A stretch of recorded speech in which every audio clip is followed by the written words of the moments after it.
See, MC is one of my best friends. You know who those are? Yeah.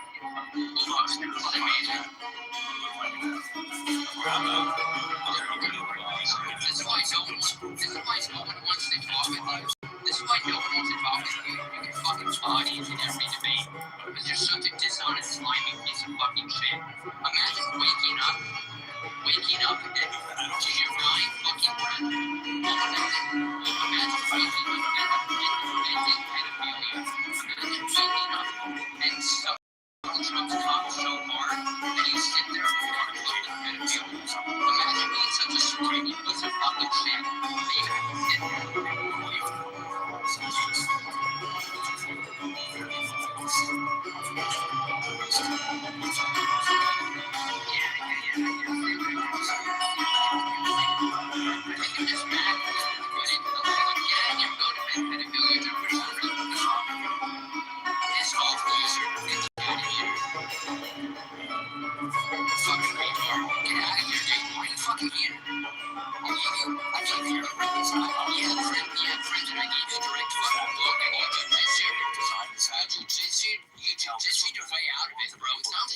it sounds like you're an apologist in pedophilia.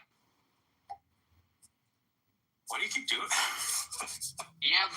You know why? This guy keeps trying to impugn me with pedophilia or wanting to defend pedophilia. I've only said the opposite. Projection alert! You know why I keep doing it? Because you keep projection alert! Which is why this. Projection alert! Projection alert! My gaydar has been triggered.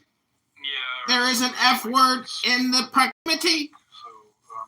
Projection alert! What do you want to say about the projection alert? Ready? What do you want to say? Wait a second. Hello? Hello? This is going to be a 4. Hold on. Doesn't matter. You're retarded. Yeah, you're in the atheist house right now, so I expect there to be more atheists probably. Like, first of all, your question, you want to talk about God. Well, God, like the word God just means like supreme. It doesn't tell you anything about Christianity or Islam or the specific nature of any characters described in any of those books, right? So, like, just asking us about God is an incredibly vague question. Can you be more specific?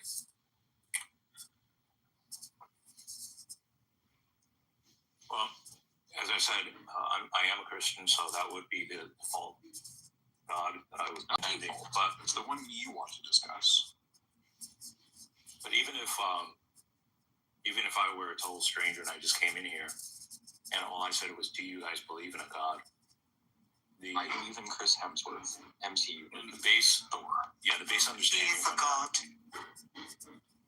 The understanding of that would be that the God would be understood as the creator of this universe. Presumably, no, he doesn't create universes. Don't be ridiculous. He's just a movie actor. So when someone, yes, I would honestly answer, no, I don't believe that God exists. Although it could apply to something else like Allah. Yeah, again, I told you Chris Hemsworth doesn't create universes. Don't be dumb. Yeah, so the God you're speaking of, Crimson, I don't believe it exists. Now what? Okay, you don't believe it exists? No. So fictional characters don't create universes. You're a hard atheist? Yes. And you deny the existence of God altogether? I don't deny anything. I just am not convinced by you. What is a hard atheist? Okay, yes, I believe it doesn't exist. Now what? Okay. Sorry, can I just get clarification? What is a hard atheist? One who believes it doesn't exist. But that's every atheist, isn't it? Well, every atheist believes. He's not adding anything by saying hard. Yeah, basically, yeah. Soft atheism is like basically agnostic. I don't have a belief, right? Versus I believe it doesn't exist is a little different. I'm holding a positive belief that it does not exist. Oh, okay. So it's more like Gnosticism is hard and agnosticism is soft. Well, I'm not claiming knowledge. It's a firm belief, right? I can also say I personally know, right? However, I can also be mistaken. Now what? I'm sorry. Go ahead. Let's go. Okay. Is your denial of this God based on rational sensory input? We've not denied anything. All we've done is not been convinced. There's a difference, right? Yeah, that's why I delineated right from And the yes, get-go. it is rational. Yes, I have a rational. It's rational to not be convinced of something that. So James, let's have a polite and honest conversation. It doesn't have to be long. Just a few An honest conversation. You might as well just leave now. Tonight. What is the basis for your? Yet to be convinced of something supernatural. This definition of a God existing versus the preponderance, the plethora of naturalistic explanations for things that we understand exist that do not require the insertion of a God or gods or anything supernatural. That was a conflation of appeal to neutrality in addition to Neutrality. What do you mean neutrality? We're hang on. No. We're all just making up philosophical terms. Yeah. When you said I've not been James, convinced. it's over. I didn't say agnosticism at all, right? So where did you say? Where's neutrality being? Convinced that you've not. Yeah, I have yet to be convinced of a supernatural entity existing, i.e., the God that is immaterial, that created everything, right? Also, I'm more convinced of the preponderance, the plethora of examples of naturalistic explanations that explains how things exist without the necessity of inserting a supernatural entity, i.e., God or gods. Okay? Where am I appealing to neutrality there, dude? Okay, so the issue is when you say you've not been convinced of the supernatural entity and that there is good reason based on your rational senses that naturalism has the capacity to explain all things. But he didn't say that. I didn't say all things. He didn't say naturalism. He just said yes. He said it. Explains all things, right? I said we have a plethora of explanations of how things exist that do not require the insertion of a God or gods or anything supernatural. And those are primarily naturalistic explanations. Okay, now what? Yeah, I didn't say all things. It doesn't mean that we can explain all things. It just means that all the explanations we have don't require a God. Right. I would disagree. Okay, you can disagree. Cool. I have a question for Crimson Knight, if that's okay. Or are you still going? No, go ahead. You can jump in. Crimson Knight, do you believe that Joseph Smith was visited by the angel? I'm highly doubtful of that. Okay. Are you a Mormon? Arminian Christian. Oh, you're Arminian. Okay. I thought you were a Mormon. Never mind. Okay, so where were we going with this exactly, Kryptonite? I was having a conversation with James. You're having a conversation with the room. Go ahead. You can ask me more questions. Okay. If you were to see God, His Okay. glory, So in fact, I'm just speaking to James now. so you have more significant free choices. You have more freedom The to room is explore, present, Kryptonite. and you have more freedom to decide whether you want to freely love You God or don't have not. to be not present. Oh, in but order you to wouldn't just have a to see conversation. God Look, I'm in telling all you, His you're glory in an atheist house. for you to Expect stop it. doubting. I understand that. He could intervene or do with you So what what he did with convinces you Moses, that a God put you in the exists, crevice of Crimson a Knight? rock and then pass behind you or something like that. On many And he levels. would kind of be Give me a shining best. afterwards, and people could see that. So it wouldn't have to Okay, I'll be go the full down. glory, Let's not but do you're many right. levels. Let's do I'll the go down. shortest. Let's do the Just highest follow of what he will. the top, the very If tippy, God the were number to one. reveal Yeah. himself to I'll give the top three. everybody. So- He might have No, done no, so the for top single one. people, Just the one. Single The best you got, right? predestination. The top one would example. be in order But for generally, me to it have would destroy the a whole notion of rational free basis will for assuming that the humans chose regularity themselves. of Okay, I knew it. reality that Yeah, exists around me. Mhm. I'd have to have And The second objection that was raised against the argument from divine hiddenness comes from. Why would you do such a thing? What? Crazy. Like, why would you start down such a And the second count of the second after that was No. Why would you? No, we're gonna drop this. Why would you start down this crazy idea that the universe has regularity or uniformity or whatever the fuck you said that was so fucking stupid I couldn't even believe it?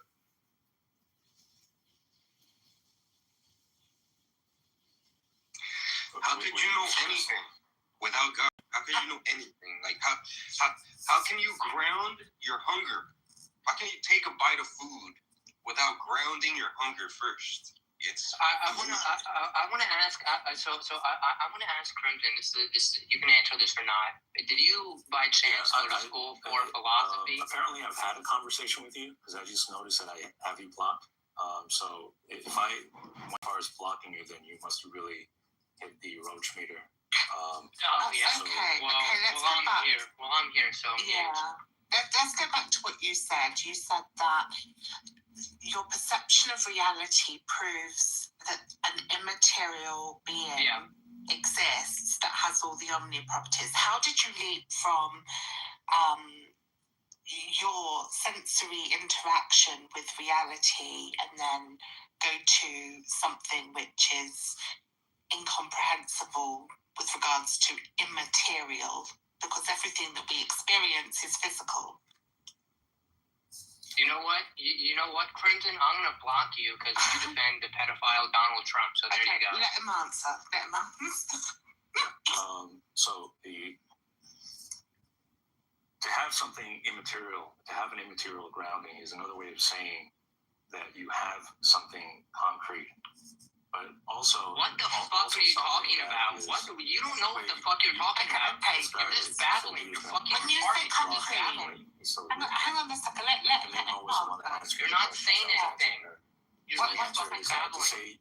Concrete? To say that the stuff that you mix with water and sand? Yeah. Is that concrete? Why is physicality concrete?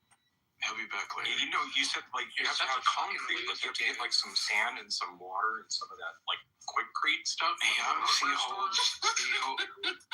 Obviously he believes the contradictions exist because he speaks in contradictions. Oh, bless him. I used to be like him when I was 18, 19.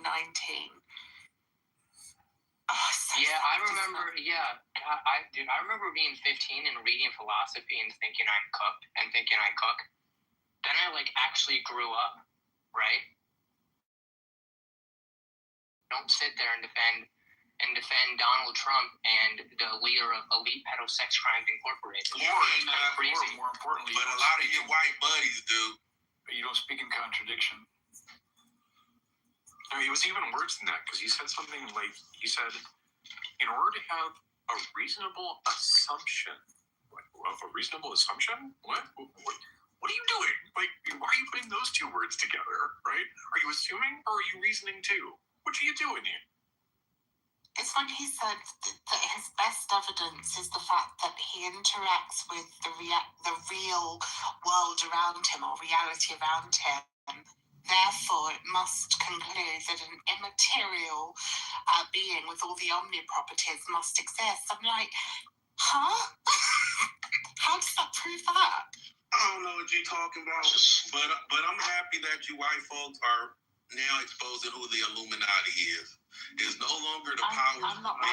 Who's that? It's no longer the powers to be. It's no longer. Maybe not all of y'all, but a lot of y'all white people knew y'all are sick.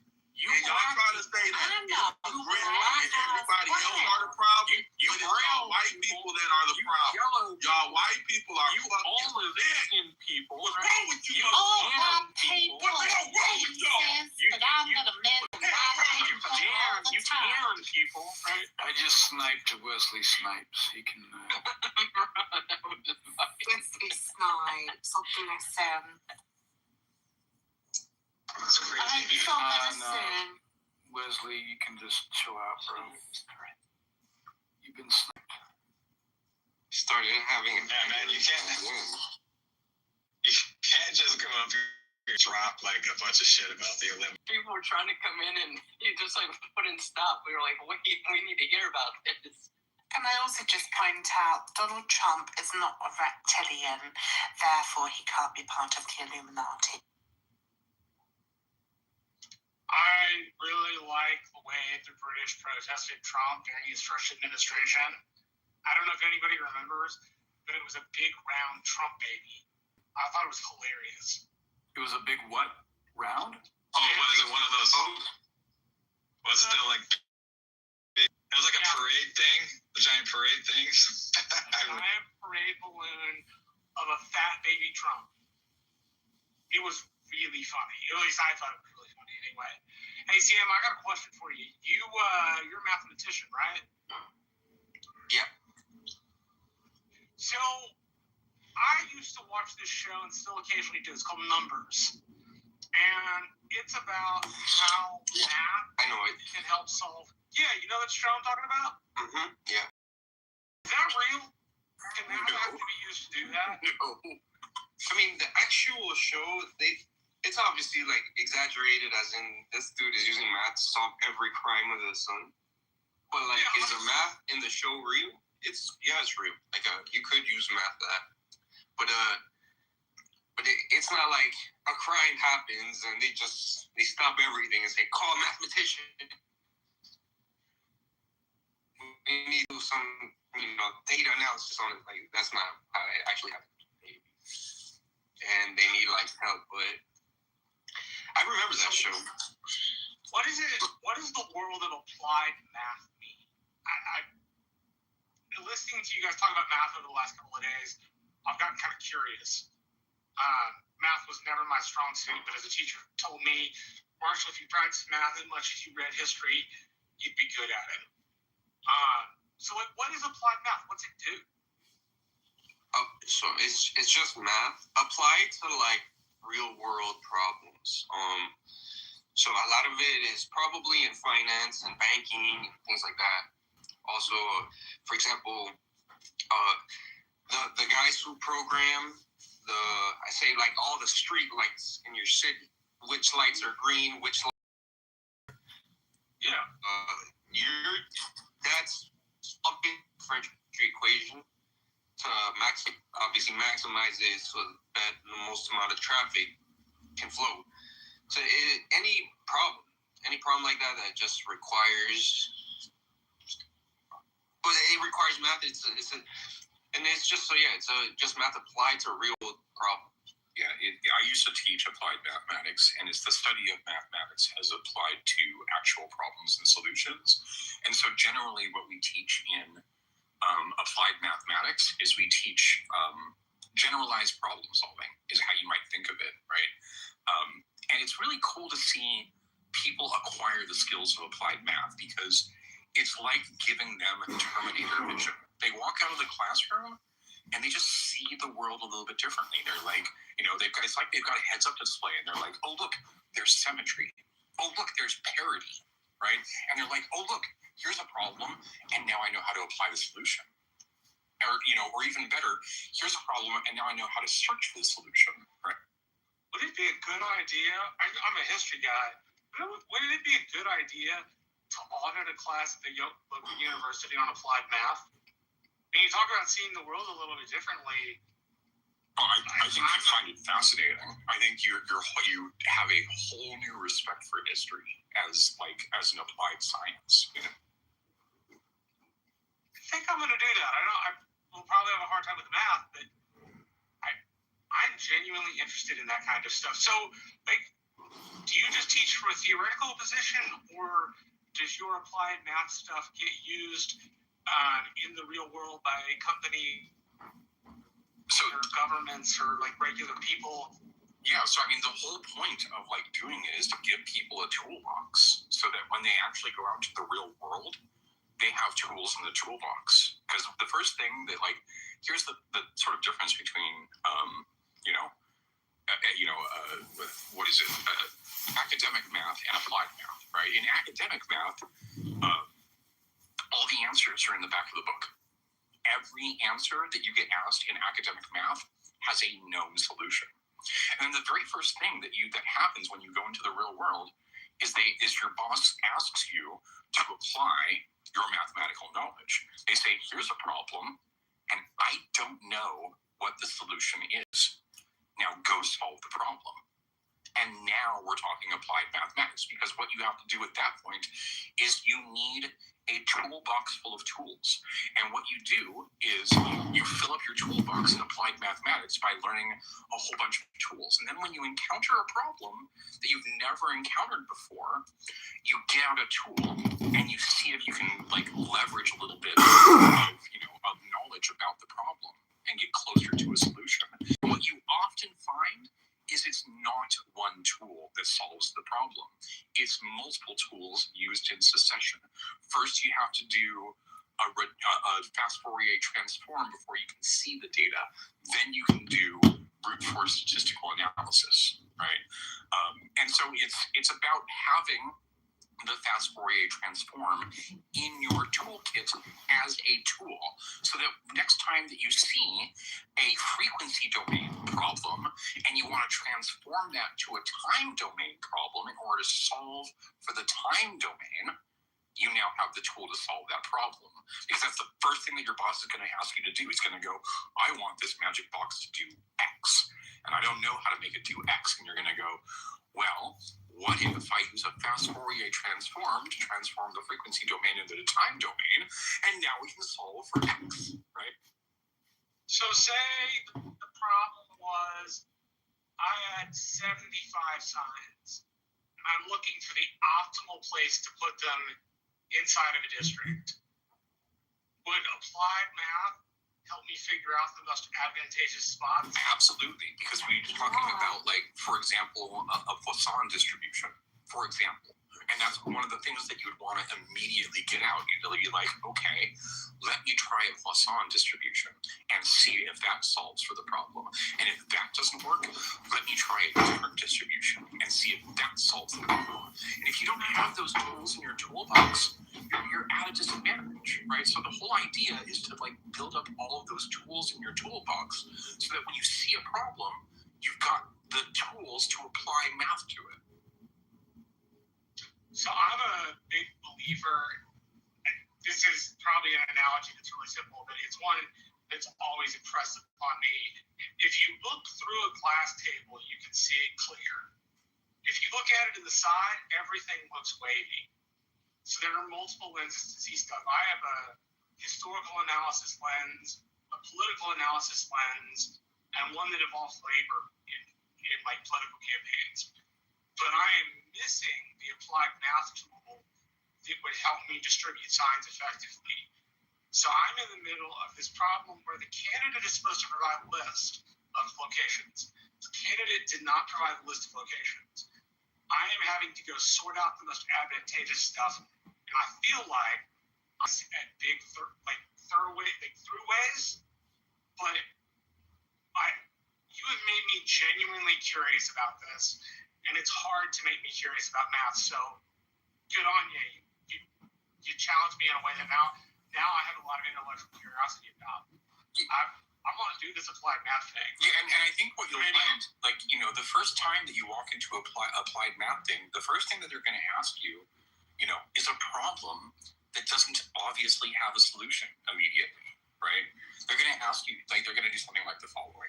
They're going to say, you go to the doctor, and the doctor says that you've only got, you've got bad news and good news. The bad news is you've got a terminal disease. Is that if you take these 2 pills from the pharmacy, eat one each day, you'll basically live a normal life. And he's very specific about this. It has to be, a pill into my hand, right? And then I go out to dump the B pill into my hand, but right then the phone rings. And when I look down, I'm now holding 3 pills in my hand. Unfortunately, they're all identical, right? And the problem now becomes, how do you solve this with math? And so what we start to do is we start breaking out potential solutions, and then apply statistical analysis to those solutions. What if we did this? What are the odds of living? What if we did this? what are the odds of living? And what we show is that by measuring statistical odds for each solution, we can gradually improve upon a solution and show when one solution is measurably better than the next one. And suddenly we've got a tool in our toolbox for getting to the ultimate solution of 100% survival. Could I use applied math in a political campaign to figure out the optimal strategy against the competitor? 100%. That's called game theory. And there is a swath of mathematical theory in game theory that is designed for exactly that task.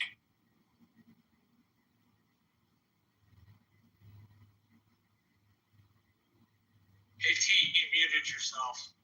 Oh, I'm sorry. I was just saying that in game theory, there is this huge swath of math that is designed to do things like work out, political situations and stuff like that.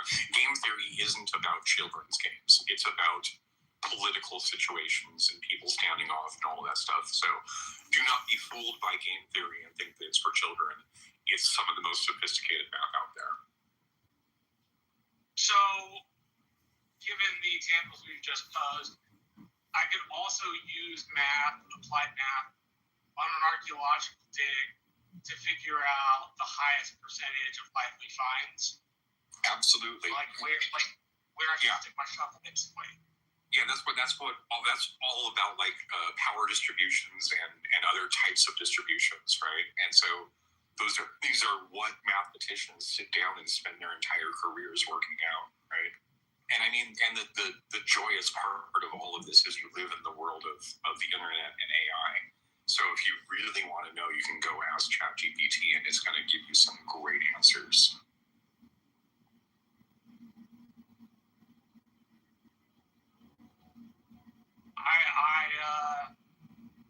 I'll be very frank. I never thought math would pique my curiosity. Yeah, ask ChatGPT to explain the concept of game theory and how math relates to game theory and how they interplay with politics and political strategies. Because that combination is killer. It is deadly to the opponent who is not applying game theory. So basically, I can level up here by using applied math. That's right. And become better at my job because I have another tool in my toolbox. Another tool in your toolbox, and that's what it's all about, right? Yeah. And the thing is, like, history is a cross-domain, study by nature. It involves archaeology. It involves, textual analysis. It involves everything, right? It involves the fossils. It involves biology. It involves dendrochronology. So it's one of those things where the more that you have in your problem-solving toolbox, just the better that you are at history, right? So I'll see history in a different way once I do this. Yeah, absolutely. Like I said, I never thought anybody would pique my curiosity for math, but you just have. The idea of having another tool in my toolkit to be better prepared, but also another lens with which to look at history, man, that is super exciting to me. Yeah, I'm excited for you because I happen to know that you do have this great background with history, and just it's one of those things where you're going to walk out of that applied mathematics class that you're going to audit, and you're going to feel like you put on Terminator vision glasses. You're going to be like, I never had this heads-up display, but now all this information is popping up in front of me everywhere I look. Where I go, oh look, I can solve this using brute force. Oh look, I can solve this using a distribution. Oh look, it's just like just data pops up in front of you because now you see it where you never saw it before. I'm interested in applying mathematics to the disintegration of the Roman Republic. I see lots of parallels between the Roman Republic and its waning days in the United States. I would be super interested to find out what applied math would say about that. Yeah, that's what game theory is gonna be like all about, right? Is you're gonna go down a rabbit hole with game theory and that particular query, right? That particular problem. That is super fucking cool. Thank you for answering all of my math-related questions. I appreciate you letting me put you on the spot. Oh yeah, happy to.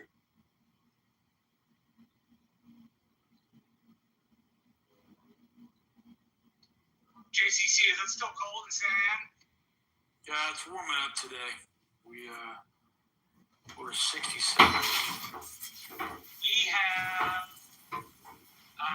75 right now. Nice. Yeah, I think we're going to be warmer for a bit.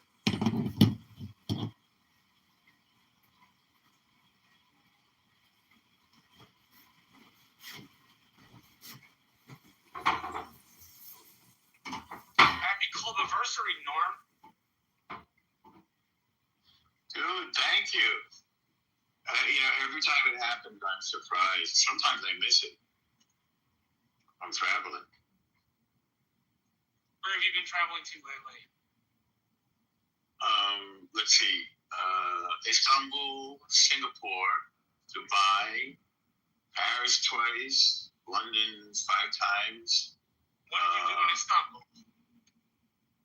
It was sort of a stopover, so I toured the spice markets and the mosques.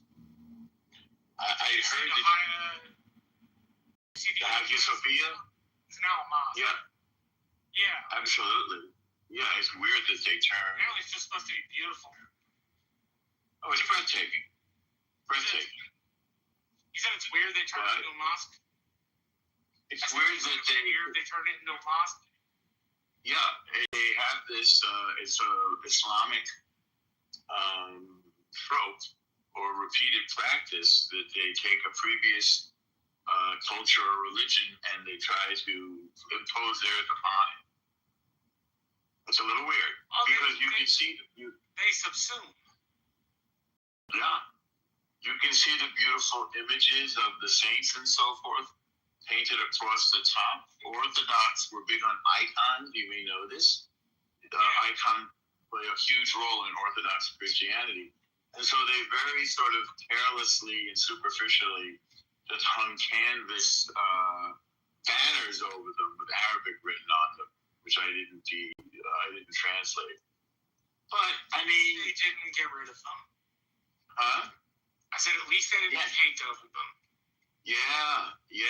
Well, it would have been, I think, a violation of, national or global historical site. I mean, it's one of the UNESCO. Yeah, you're talking about UNESCO sites. Heritage UNESCO site. is a wonderful group of people. JCC, do you recall the George P. Bush's want to expand the Alamo and get it back to its previous look through archaeology? Do you recall that? I'll never forget the Pee Wee Herman. That's what made the Alamo famous. There are 147 ways of preparing the tortilla, and I will now explain each one. You remember this on the guides for the Alamo? Very funny. I always liked it. The UNESCO, there was a huge deal in the Texas Republican Party because UNESCO wanted to designate it a World Heritage Site, and people were thinking that UNESCO would hold the deed, when all that UNESCO really does is provide archaeologists and funding. Yeah. They provide extra resources too, but they mostly provide the funding to do the archaeology in the first place. Hey, something specific, by the way, just to change gears for a moment, if you're comfortable with this. The Democrats just won a surprise state senator, I think, election there over the weekend, didn't they? Well, in Texas, the Republicans didn't even bother to put signs out. They didn't bother to do any of the work. They sat on their behind and thought because Tarrant County was the most conservative county in the state that they didn't have to do any work. Very sneaky, though. They've done this before. Well, Tarrant County is also famous for the Tarrant County 49. There's a guy named Dr. Shafi who won election. How do you spell that county? Tarrant is Tarrant. Thank you. There was The a Tarrant 49. on vice chair named Dr. Shafi, who was a Muslim. 49 chairs from Tarrant County were like, nah, he won, but we don't want him. And it was a big deal. It got published in the national papers as well as state papers. I mean, just like ignorant people who like could not bother to abide by the rules they set up themselves. I can't follow the story. You dropped out of the key thing. There's something called the Tarrant 49. There's a doctor named Shafi, but Dr. named Shafi who won the vice chair election. And he's a practicing chair of what?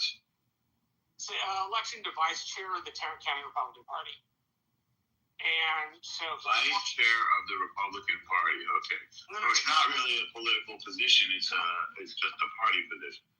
Yeah, the Tarrant County Republican Party, not RPT. Yeah. And Dr. Shafi is a practicing Sunni Muslim. 49 from the Tarrant County GOP who were precinct chairs, and they looked at comment, stood up and said they knew Dr. Shafi won, that he couldn't be the vice chair because he was a Muslim. It got published in all the state papers, got published in federal papers. And it's just like a really, really embarrassing thing for the party. It doesn't make sense to even say that. It's a own goal, you know?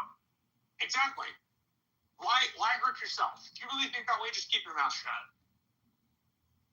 Oftentimes being quiet is the better part of valor. For sure. You know, I covered an election in Texas once, Marshall. I'll have to remember the year. It might have been. What's that? I'm taking my dog to the vet, so hold on a second. Oh, cool. Well, you have to tell me about your dog. Can you hear me while I talk, or should I wait? Maybe you're talking. So I'll say there was an election that included a referendum on gay marriage.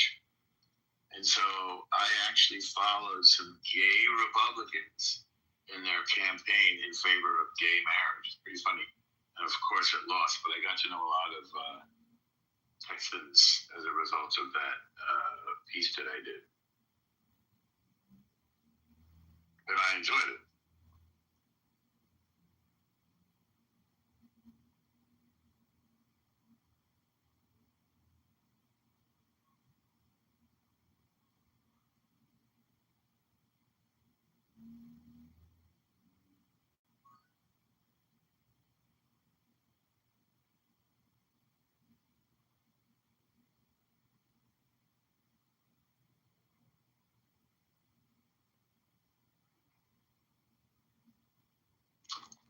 CM, are you there?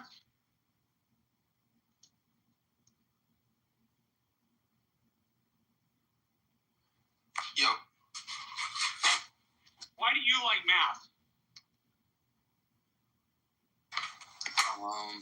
I don't know. I always found it easy. It was, believe it or not, easier than almost everything else. And then, my friend's dog is here. This dog is crazy. Hello?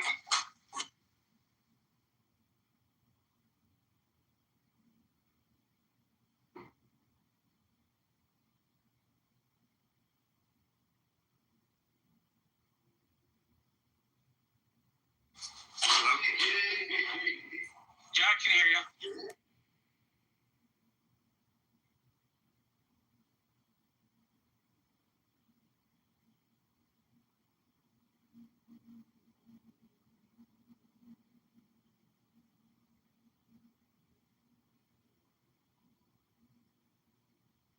Enigma, how are you doing?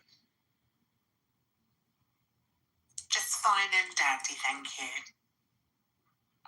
It's afternoon or evening in the UK. It is nearly 10 p.m. Huh. Are you a Londoner or do you live other places? I love the history of England and towns, and y'all's country's fascinating to me. Yeah, I live outside of London. I don't live in London. I live southeast of London.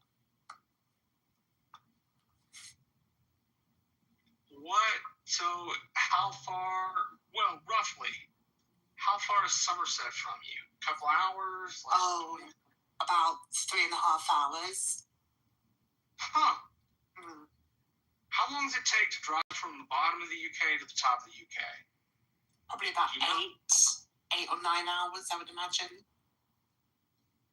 So I live in Texas. For me, driving that long gets me from the Rio Grande Valley to Dallas. Yeah.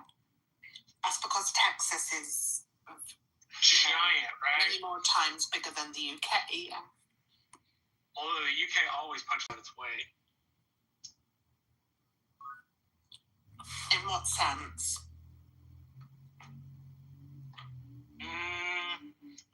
I think you may have a small geographical land, but Britain has been mighty in its impact on history. Whether that's a good thing or a bad thing is different, but Britain's had a huge impact on world history. Not a good one, though. I mean, empires are usually parasitic in history, unfortunately. They usually become some form of dictatorial or autocratic governments. That is, at least in my estimation of history, the vast majority of civilizations function that way. Having a democracy or a republic or both is quite rare in world history.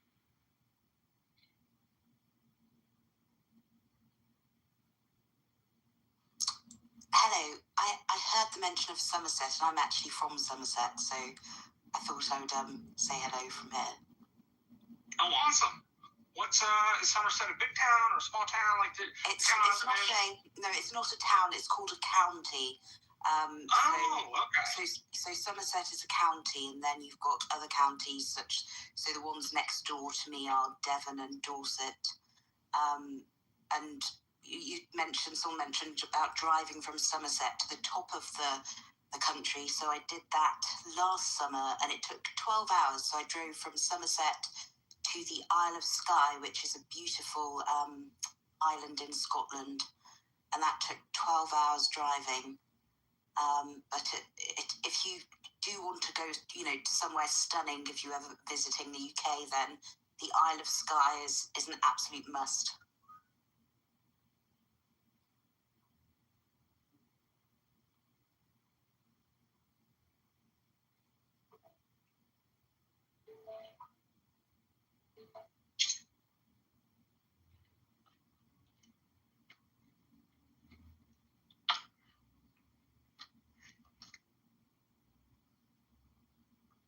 Charlie, can you repeat the very last part? Somebody called me at a veterinarian's office. I was just saying that if you're ever going to visit the UK, then the place to go is the Isle of Skye, because it's absolutely stunning. And Skye is spelled Skye. Nice. My family in Scotland's part of the MacLean clan. Apparently, there's a castle midway up Scotland on the left-hand side someplace. I want to go there, and I want to ask the man who owns it how much the heating bill is. I imagine very, very expensive. I'm not sure how much your energy bills are where you are, but expected to reach peak coal now until 2030, I think.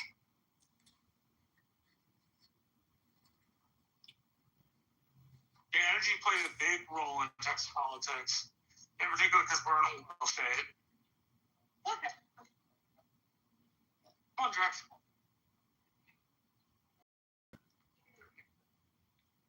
That's what I bring with it. Abby.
White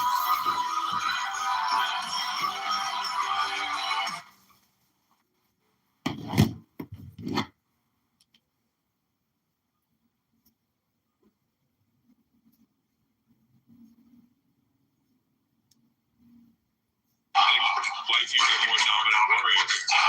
I disagree with you, but it is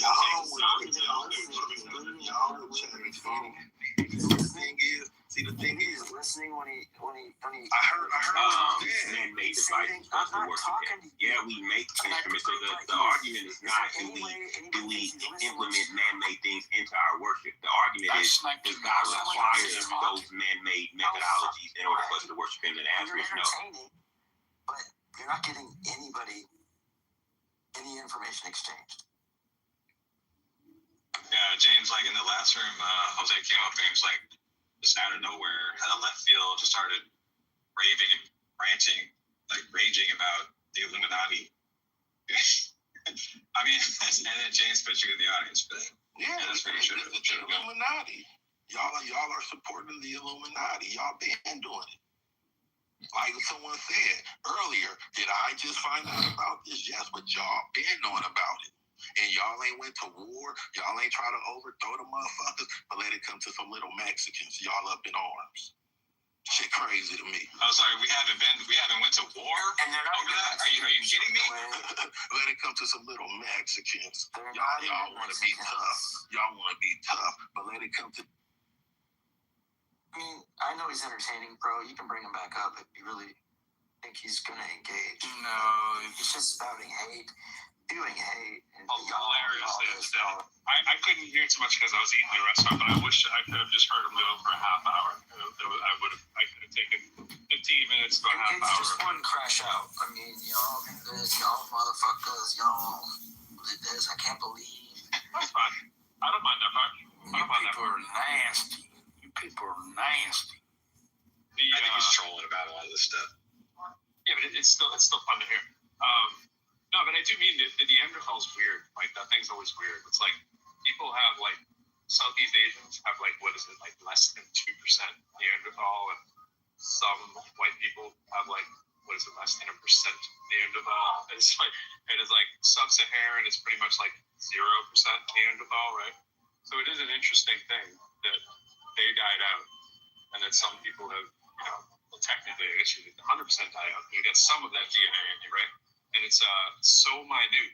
And to be the thing that you cling to is an elite warrior class, right? So it was an elite warrior class of people that you're using as, I wouldn't use that as my criticism. I mean, unless you were trying to say that, there's a trait of taking over the world or something like that runs through Southeast Asians and some white people. But that clearly doesn't apply to everyone. It's always interesting when I hear the Neanderthal thing. I'm like, what is it that people think about that? Think they're saying when they say that? Yeah, it's almost as if race, it's not based on genetics, It's almost like something like that's true, and race is for something that comes from culture or tradition or society. It kind of seems like that's the case, right?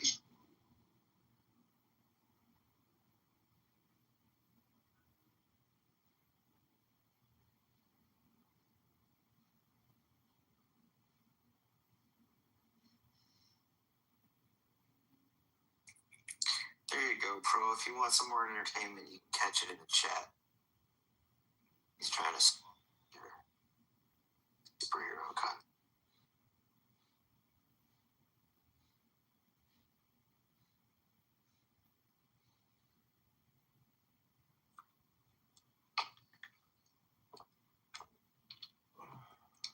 You guys hear me? I'm in a bad place here. I can hear you. Okay.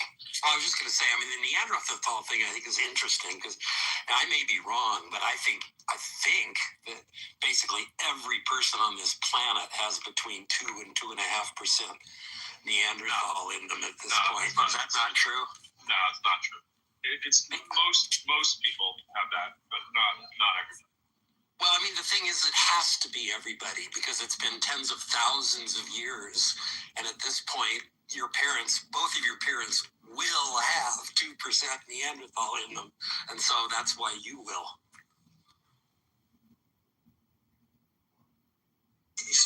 microphones just shut off. Yeah, but it's not at the same percents. The percents Well, are different. I know it's not identical, but I do know that like 23andMe will tell you, you know, if you're like 2.5%, you'll be in the 70th percentile. If you have 2.3%, you'll be like 30th or something. I mean, it's really a narrow range. It's pretty hard to be quarantined from that, but it seems that if you're going to be quarantined from that, you're Sub-Saharan Africa. That's where you're That might be. Yeah, or New Guinea, maybe some tribes in New Guinea. But I mean, this is a ChatGPT score. We can all look up all that stuff. But and the big myth about like they died out because the bigger brain people came in is just all BS too. It's all BS. The bigger brain people came and were just smarter. It's like, bro, it's always the same story. It's disease or a couple other bottlenecks or. Well, wait a minute. Have you ever seen those Neanderthals, man? They were stupid. They make for good commercial. But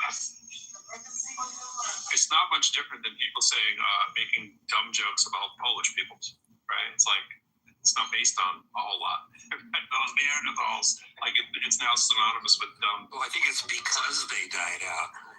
Right. So, are you guys agreeing that all Homo sapiens have some trace of Neanderthals? Or are you saying there are some that do not? Because I mean, define some.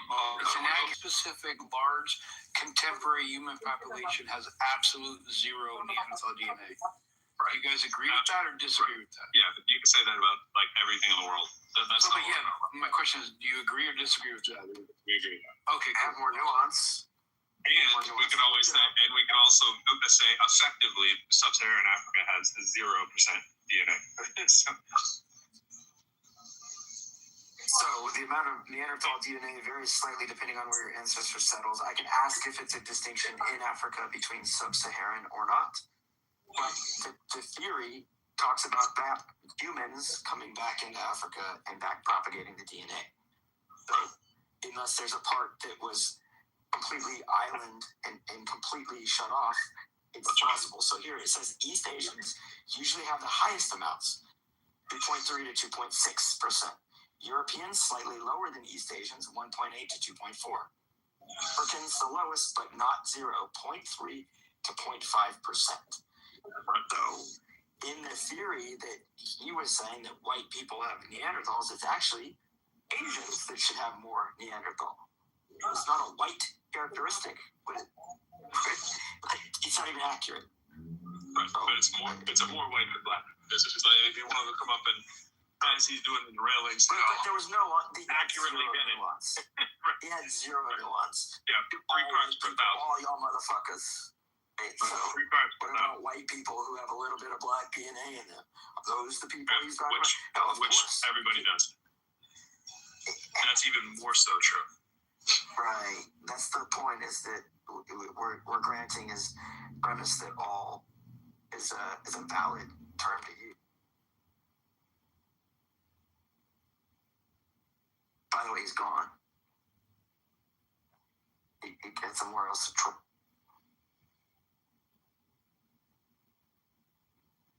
It just sounds like a guy who hasn't really heard any good arguments or points against his views. Well, it's just listened. He may have heard him, but he didn't listen. I mean, to not even know, to have that strong an opinion, which, you know, congratulations for at least coming to the right conclusion. But to not even know about January 6th, to not know that everybody has known for decades what a scumbag Trump is. I mean, everybody who cares to actually use that information to form opinions, and to think somehow atheists, white atheists, are responsible for Donald Trump. It blows your mind.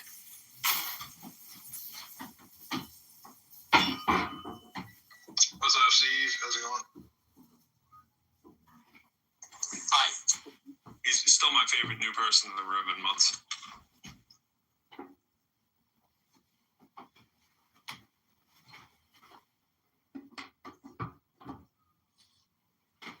So would you have endorsed Norm coming up to talk about it with him? Oh, I have a question when it's finished. That would have been great. The two of them, that would have been perfect. Yeah, what's the updated status on the slaves in Benjamin's backyard?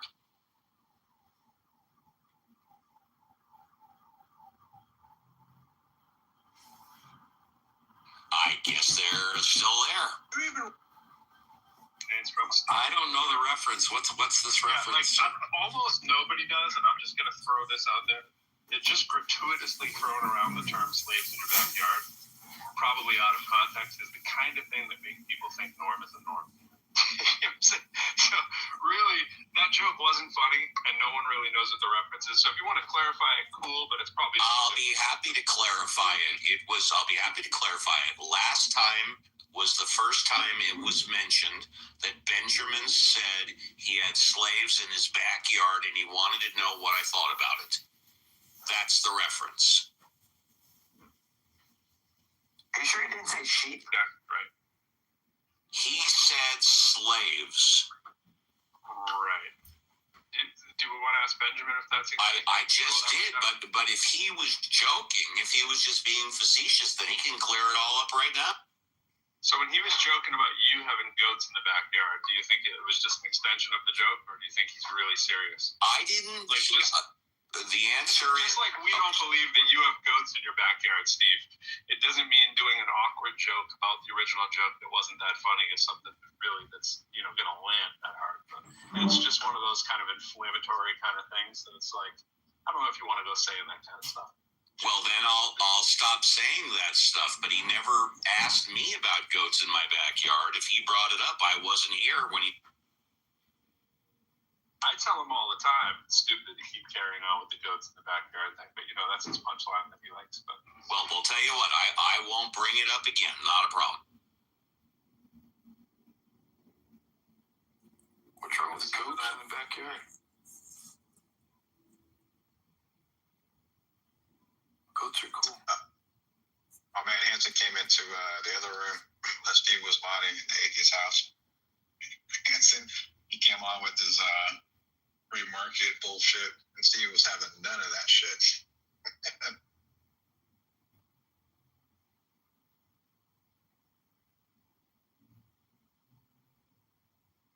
You should have went in a little harder on him, Steve, because it seems like you have you might have like a good perspective on like why the stuff he was saying was false. I only went in hard because when I asked him to let me respond and be quiet, he kept on saying, "No, let me finish. And I said, "No, please wait, you'll get your chance." And he said, "But I'm not finished. Don't do that." And I said, "Hey, it's my room. I'll run it how I want. If you don't like it, leave quietly." And I absolutely did raise my voice and get angry. So I can now say I'm proud to be a member of the demographic that voted most strongly against Donald Trump. No way might be a member of the second or third demographic that did so. But us atheists, what does it say in my thing there? It's 80, what is it? 87% to 11%.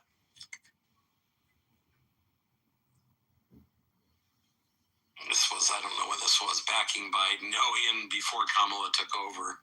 So, we can't really say what happened after that. But 87% of atheists and 77% of Black Protestants were supporting Biden. So Jose was part of a demographic that was almost as good as those of us here. But sorry, Jose, we win. Black Protestant atheist woman. Yeah. All right.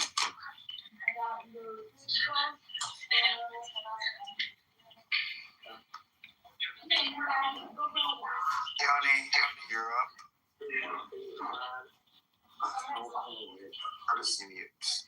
It was, as I remember when we were talking about this before, it was a Black woman among all the racial demographics that clearly voted the highest against him.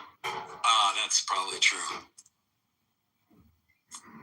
Yeah, that's That's right. There's a few doesn't break They it don't out. track Native American women?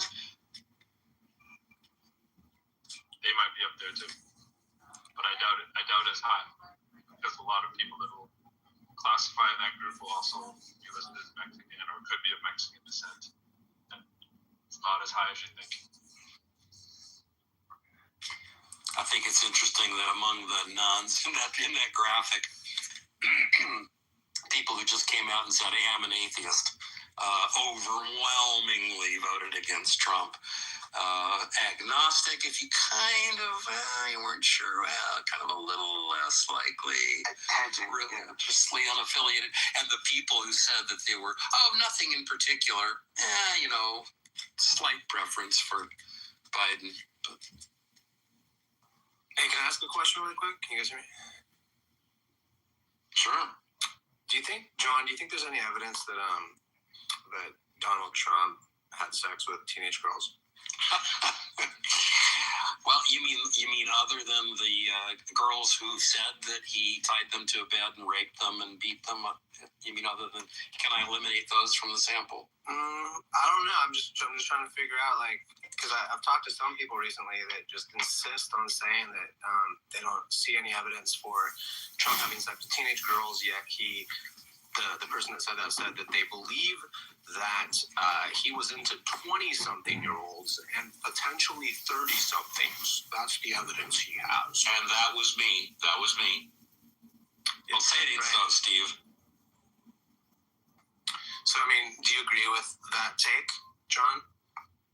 Well, I heard Steve say that. I think I took him to task on that too a little bit. Okay, so you disagree with but I do think. I will say this, honey. I think that Donald Trump probably, he would be pretty happy if he thought he might get in trouble with a 13-year-old. I think he'd be pretty happy to limit his pussy grabbing to 18-year-olds. Do you think he'd be fine with those? I think that would be okay with him. I think that would satisfy him. Wait, I guess I'm say it again. You think it would satisfy Trump? Yeah, I think if he thought that there might be ramification, bad results from raping 13-year-olds, he might say, well, okay, I'll just grab the pussies of 18-year-olds.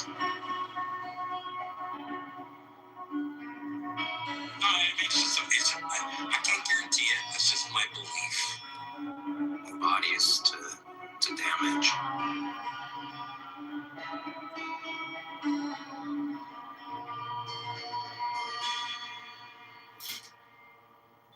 I believe, based on the evidence that I've come across, and all things considered, that he likely destroys lives of as young of children as he can, and possibly other forms of life as well, as a method to disrupt the psychology of the human victims. I believe that at this point, based on the evidence.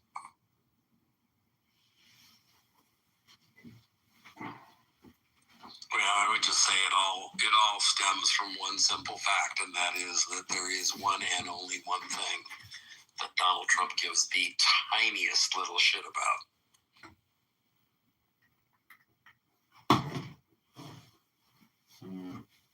Law and order is what you're referring to, right? Exactly. Justice. Peace. He wants peace and prosperity globally.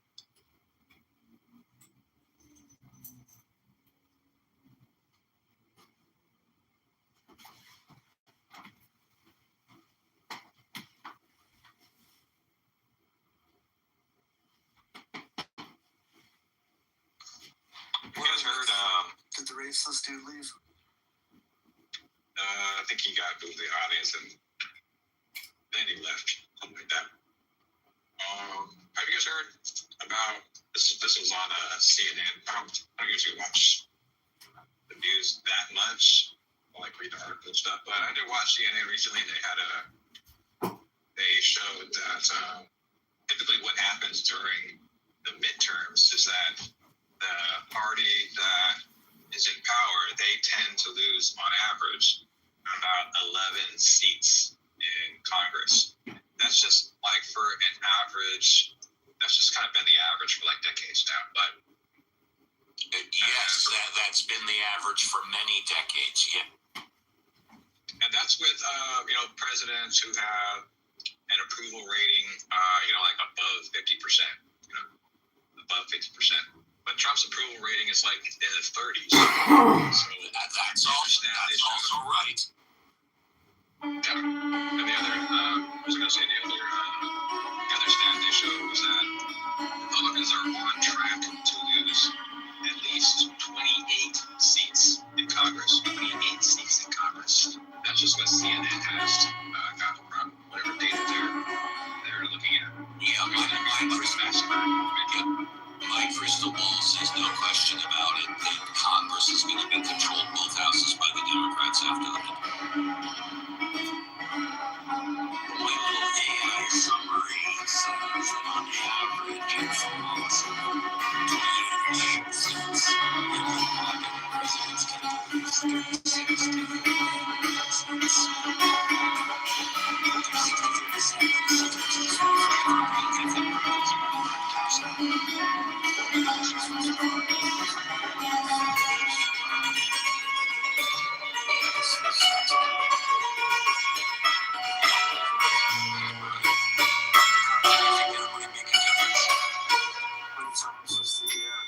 Voter intimidation. Yeah.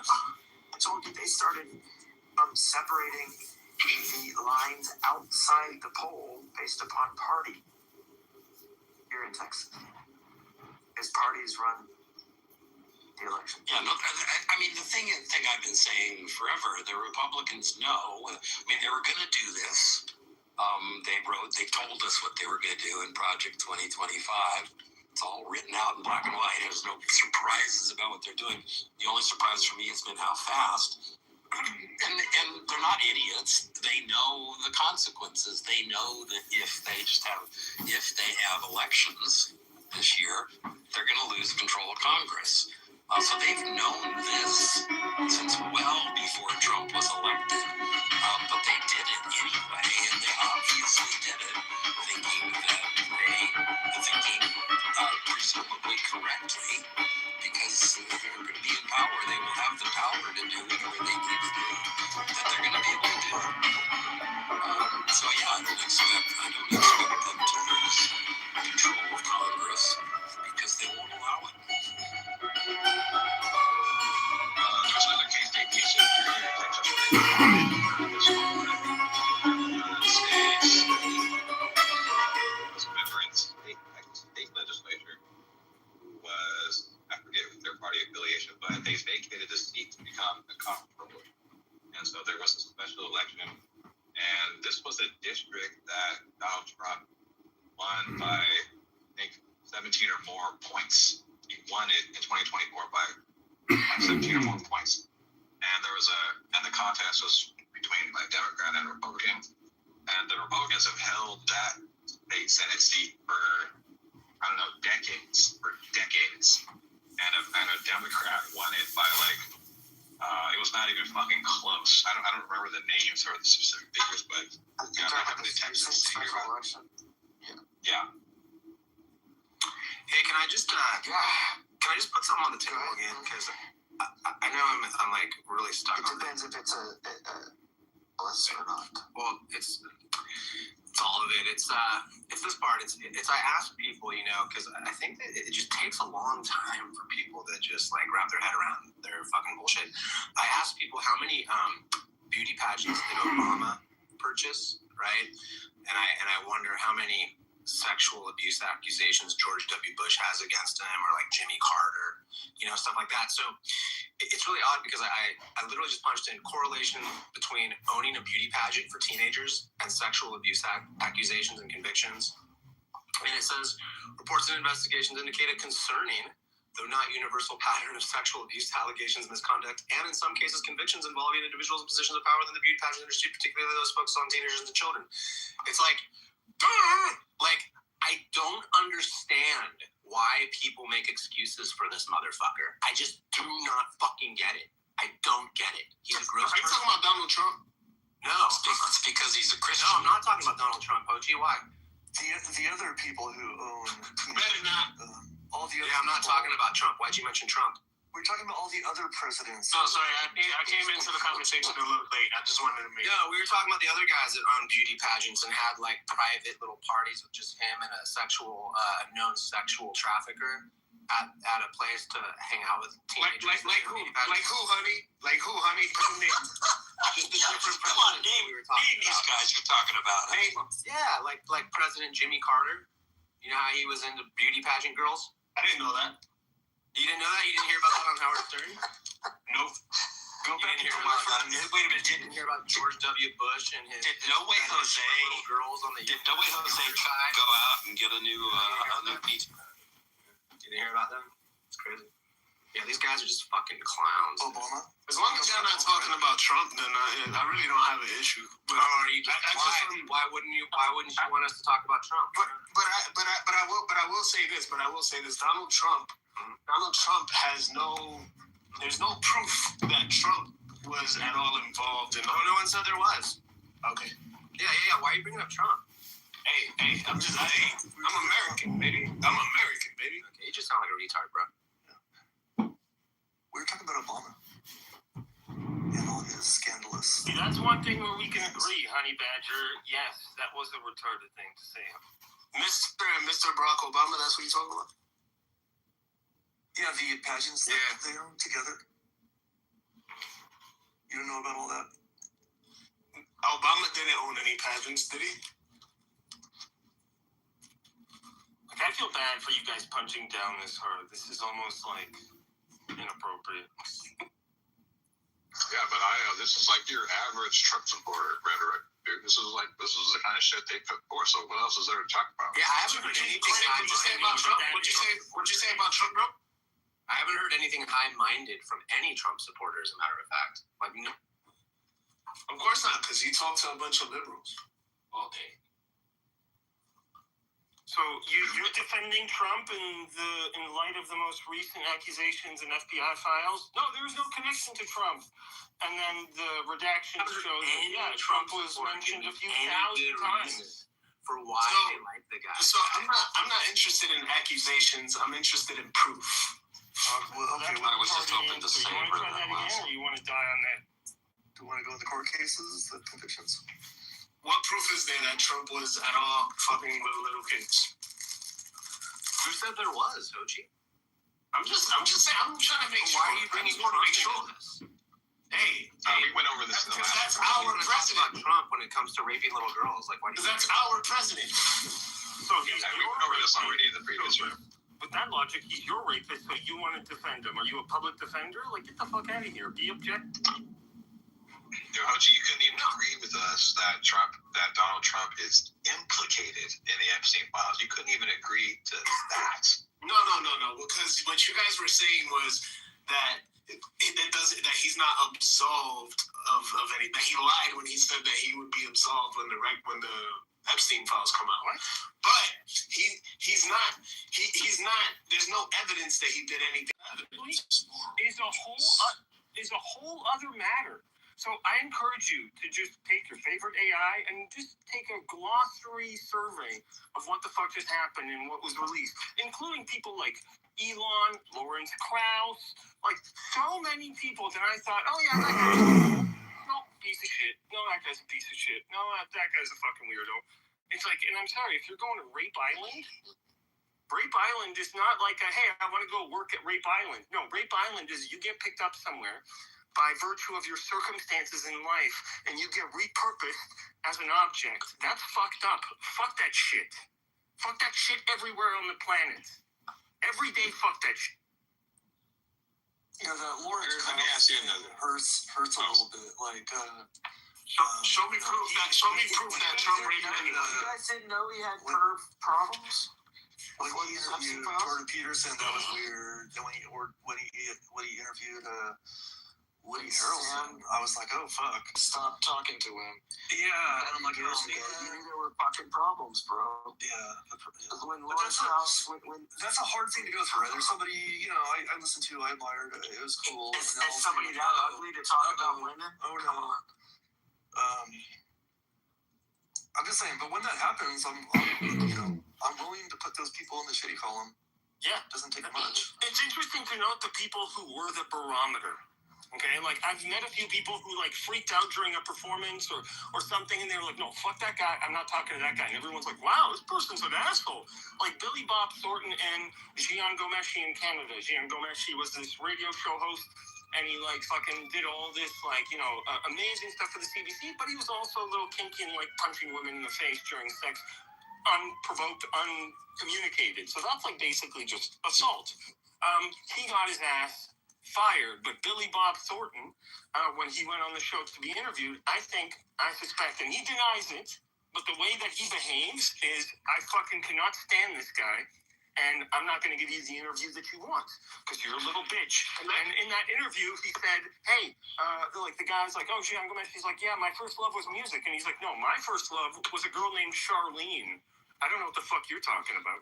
So, like, that also sets a perspective on, hey, these are the kinds of people. They view people like objects. Imagine I talked about Trump that way. I said, hey, yeah, no, he grabbed, whatever. He grabbed, like, a few girls by the pussy, but who gives a shit? You know, like, he's still a great guy. What the fuck are you talking about? Did you not hear anything? We don't have to imagine you are doing that. Why would we have to imagine it? Like, you're doing that here. Oh, he's our president, therefore he couldn't have been a rapist. Huh? John, do you got something you want to say? I never said that. Oh, sorry. No, I did, I think, at one point, but... Well, I was going to say for Hochi's benefit, like, I mean, I think this is true for a lot of the accounts in the Epstein files, and this has been true outside of the Epstein files. Usually, like, in these kinds of cases, like, you have a powerful man, either politically powerful or economically powerful or both, you know, like Prince Andrew or Donald Trump or any of these other people, Sammy Sosa, you know, Elon Musk, you know, they have a lot of power and influence. And then on the other side of that, so this creates like an imbalance, a power imbalance between them and their alleged victims. Okay, so like imagine like how would we go about like adjudicating a situation like this where you have like some random regular person who like, you know, was a participant in some beauty pageant, say, you know, like you take like their word against like the word of like Prince Andrew or somebody like that, or the president of the United States. Okay, there's a clear power imbalance here. Like, how do we go about figuring out whether these claims are true? You know, like people are going to listen to the fucking megaphone, the pulpit of presidency, or like that Prince Andrew has, you know, and they're going to go, yeah, this guy seems much more credible than this woman, or, you know, in some cases, children at the time. You know, so that's the kind of thing that we would expect if a victim were telling the truth. We would expect it to look exactly as it does now. That's a problem. Oh, no, I don't know. I disagree. I feel like I have a different... What don't you know? Articulate exactly where you're confused, okay? Don't say, I don't know. Well, I don't... Where and what... You know what's crazy? Is confusing. You know what's crazy? Donald Trump has been accused of rape many times by a whole bunch of women. He could be a lifetime rapist who got away with it. It's not unheard of. But where's the proof? Where's the proof? In the fucking Epstein. He was convicted. FBI. He's a convicted. You have not seen the files. It's that simple. You're just playing stupid. You can't read. Look. If there was any evidence, it'll be all over the fucking place. It's not everybody. Donald Trump is a convicted rapist. What are you fucking talking about? Who did he rape? Jean Carroll. Come on, dude. Are you this stupid? He raped her? He raped her how? Do we need to talk about what evidence is? I think that's Do you not know? Hochi can even read at this point. It sounds like what an abuser would say. How? Do you not know how Donald Trump raped Jean Carroll? I think Did you never looked into it? Do you not know? If I'm not mistaken, it's something like at a place, and then he took her to the back somewhere, and then he she fucked him, and then no. try again. Now she's trying to say that he raped her. She didn't say rape. She fucked him. This is the language of someone who. No, the reason why I say that. I don't care about the reason you say it. Silence for a minute. You sound like a rape.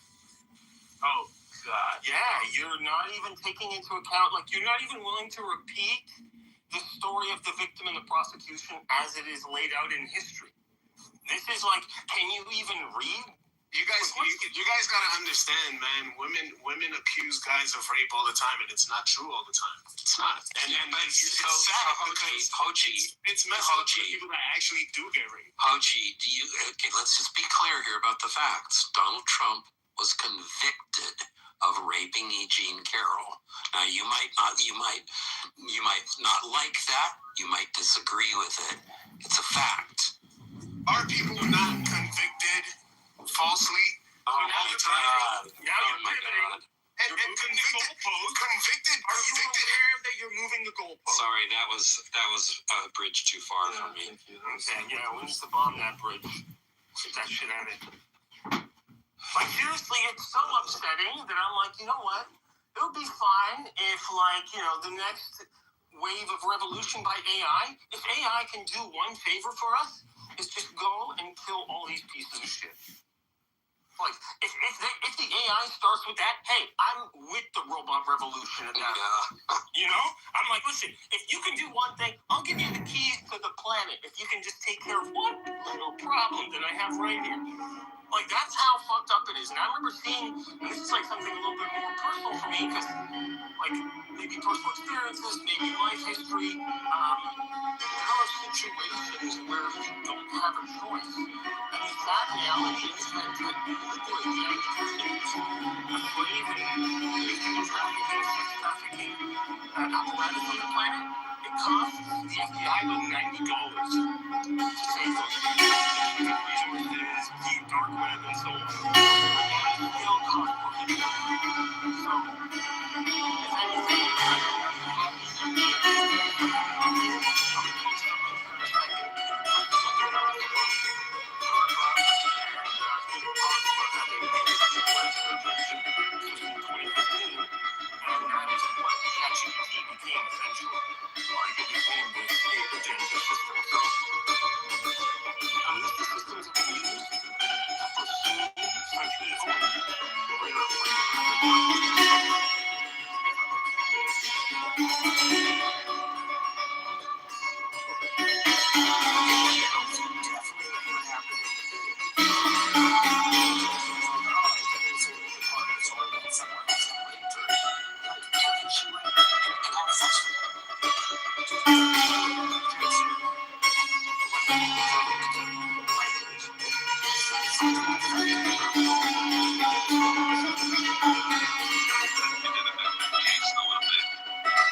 There are depositions that involve Donald Trump. Like you can read the transcripts of like Donald Trump in deposition. One of the things he said was like, you know, I've never met E. Jean Carroll in my life. Never met her. He said that in a court deposition. And then but there are pictures. There are fucking pictures of him with E. Jean Carroll. There are fucking pictures. Well, and also another thing he said was, what was that? He's not my type, or she's. Well, I thought you were going to go to it, Elliot, about thinking, well, that's my wife. He said he identified her as his wife. She's not my type, but then he says, oh yeah, she's not my type, but also he says that or how did it go? Like, oh, I mistook her for my ex-wife, you know, and of course, like, why would you marry someone who you don't find attractive? No, what happened was he was presented with a photo, and he was asked to identify the woman in the photo, and he said that was his wife. Said it was But it Marla, was- and the attorney had to tell him no. Yeah, exactly. Attorney then. Yeah. And that was after he had already taken the position that he couldn't have raped her because she's not his type. So if he were to rape someone, it wouldn't have been her. There's video of this, right? Yes. It's all on like video. And this was a deposition, not court, or I'm not even sure. Yeah, it was all part of the deposition. Okay. I have seen this video. It's pretty funny. I mean, it's horrible. Yeah, and that's what put him into a problem, because once you testify under oath in the deposition, he's kind of frozen when it comes to what he can testify to during the case, without, of course, being exposed by what he had already said in the deposition.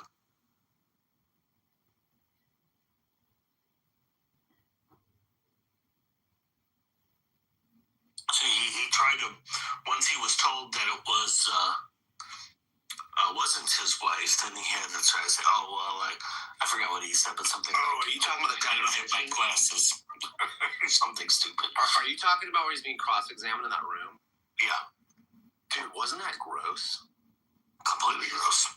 He's such a gross person, dude. I honestly, this is the part that bugs me the most. Well, just the whole thing, like, his position isn't, I didn't rape her because, like, I would never rape someone, or, it's a horrible thing. It's because she's not my type. So then I couldn't have done it. He's just like, look, I know it's personal, and I know it's just my style and taste and preference, but, like, I've just never wrapped my head around the fact that people found him appealing at all in 2015. Like, what the fuck did people find attractive about this guy? I just do not. It was The Apprentice. Celebrity Engineered by Mark, what is his name? The producer for The Apprentice. Exactly. Brought us all these stupid shows. And the thing is, we're still living in that bullshit world. And the thing is, that was all a fiction, and the producers have to come out and said that. They said, yeah, they had to be. In fact, they had to go out of their way because his property where they did the filming and stuff was so substandard that they had to make it look nice and stuff. So it was just pretty funny. But yeah, because they wanted to create this image that he was, the successful businessman, so they had to do a lot of theatrics to make that believable in the series.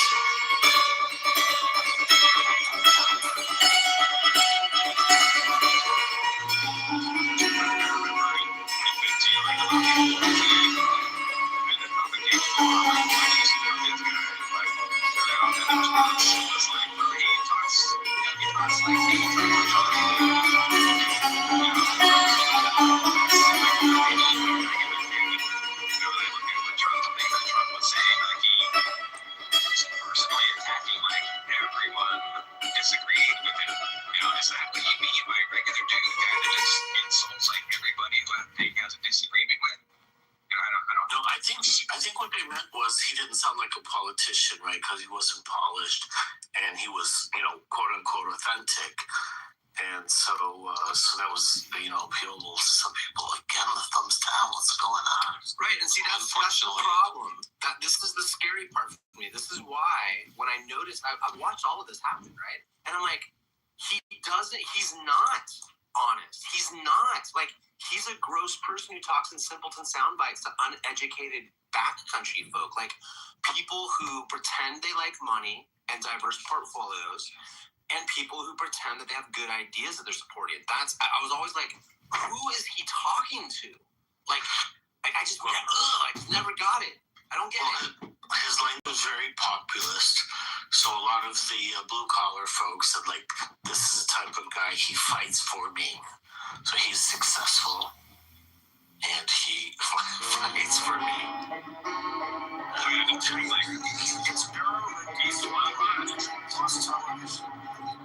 the formula is not secret. These people are brainwashed. It starts with not religion, where people start with a set of bad ideas and they can't question it. Yeah, entirely. I truly believe, look, if I'm just going to break this down and think a bit of what to say, most MAGA are Christians. Christians are Stockholm syndrome victims.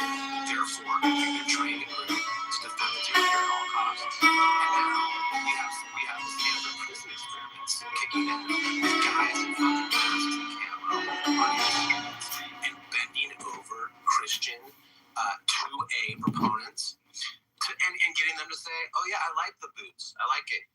Shut up. Obey. Like, it's fucking nuts to me. It's so obvious to me.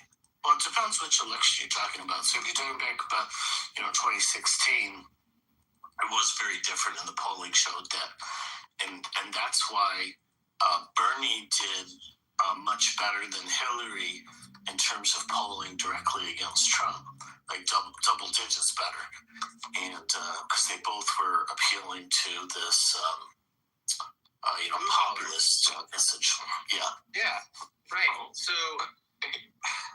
Yeah, but I mean, just the fact that I already know from talking with these people and listening to people be unable to basically just condemn a law that their invisible boss made in his book, right? The fact that that's the case on the daily, like on average, tells me the psychology behind all this shit.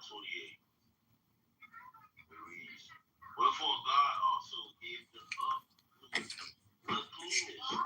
Trump was also always very careful never to criticize any group that appeared to support him, no matter who they were. There's good people on both sides. Yeah. Or was it fine people? Well, he wouldn't even condemn David Duke in that first election when he was confronted with that, and instead said, I don't know who he is and all this type of stuff, despite the fact that he has a record on video of stating exactly who Duke was and condemning him years earlier when he wasn't in politics. Hey, now that they've released the names of two people, are you? Let me go look up their names. They don't sound. Wait, you mean because of their homeboy would say. That's crazy, right? That's Stanford. That's Stanford prison, dude. But what were we even talking about? I missed that. The names of the accused assassins of Prey. Oh, okay. What are their names, or what do their names? You saying it's because they're of Mexican descent? I think that's the implication. I don't know who said that about the Stockholm or whatever. But yeah, that's like Stanford prison, dude. That's so. But we were talking about it the other day, though. It's a little deeper. I mean, there's a huge percentage of people who are of Mexican descent that they're trying to hire for good reason, right? I mean, that's a pretty coveted thing. If you can have a brown person at the door who speaks Spanish, right, you're a lot more likely to open it up. Those are attractive jobs, right? That's Stanford prison community. Yeah. That's exactly. The bigger thing though is you don't have to really do much of an experiment with it. Just sort of economics. It's just these are good jobs in the community for the people can get without having great education. But yeah, it is. No, but you're putting them in a position of authority, right? You're granting this by administrative freaking you're just imposing this upon society, and that's a power trip, dude. That's a fucking power trip.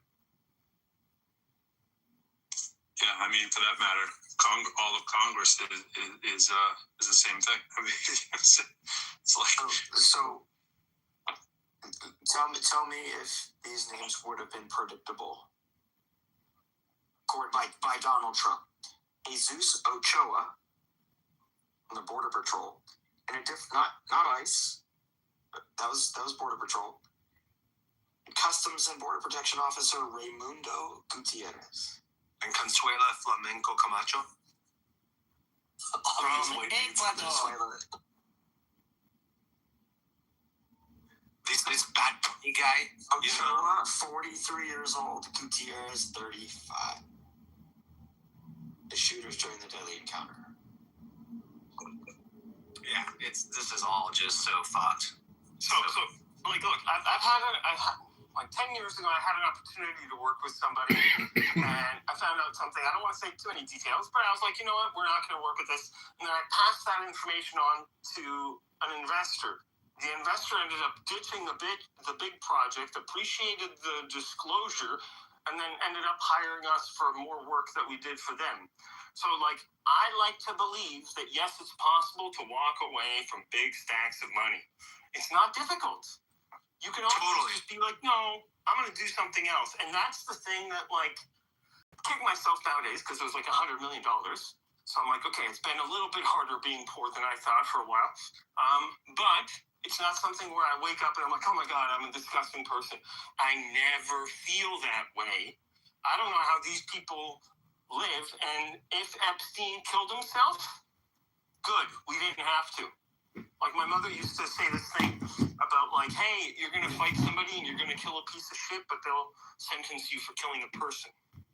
And so that's something that often resonates in these situations. The blaming the victim thing with the Trump thing that you guys talk about with Hochi is hilarious because it's like, I don't know if anybody said this, I was connected over to where I could really listen, but it's like the dude tells you he grabs them right there, and then he was convicted for grabbing her right there, and he's trying to make the point that like, well, it wasn't really. But where's the evidence? He was literally right. The only reason it wasn't rape is because he used fingers, and they couldn't prove it was penis, right? And it's like literally what he told you he does, like which we have on tape.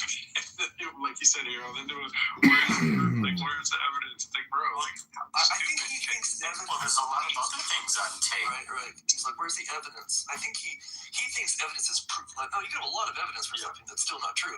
Turns out there's a fucking mountain of evidence for everything we're talking about for Trump, and it's up to you to decide whether that's proof or not. But yeah, he's just No.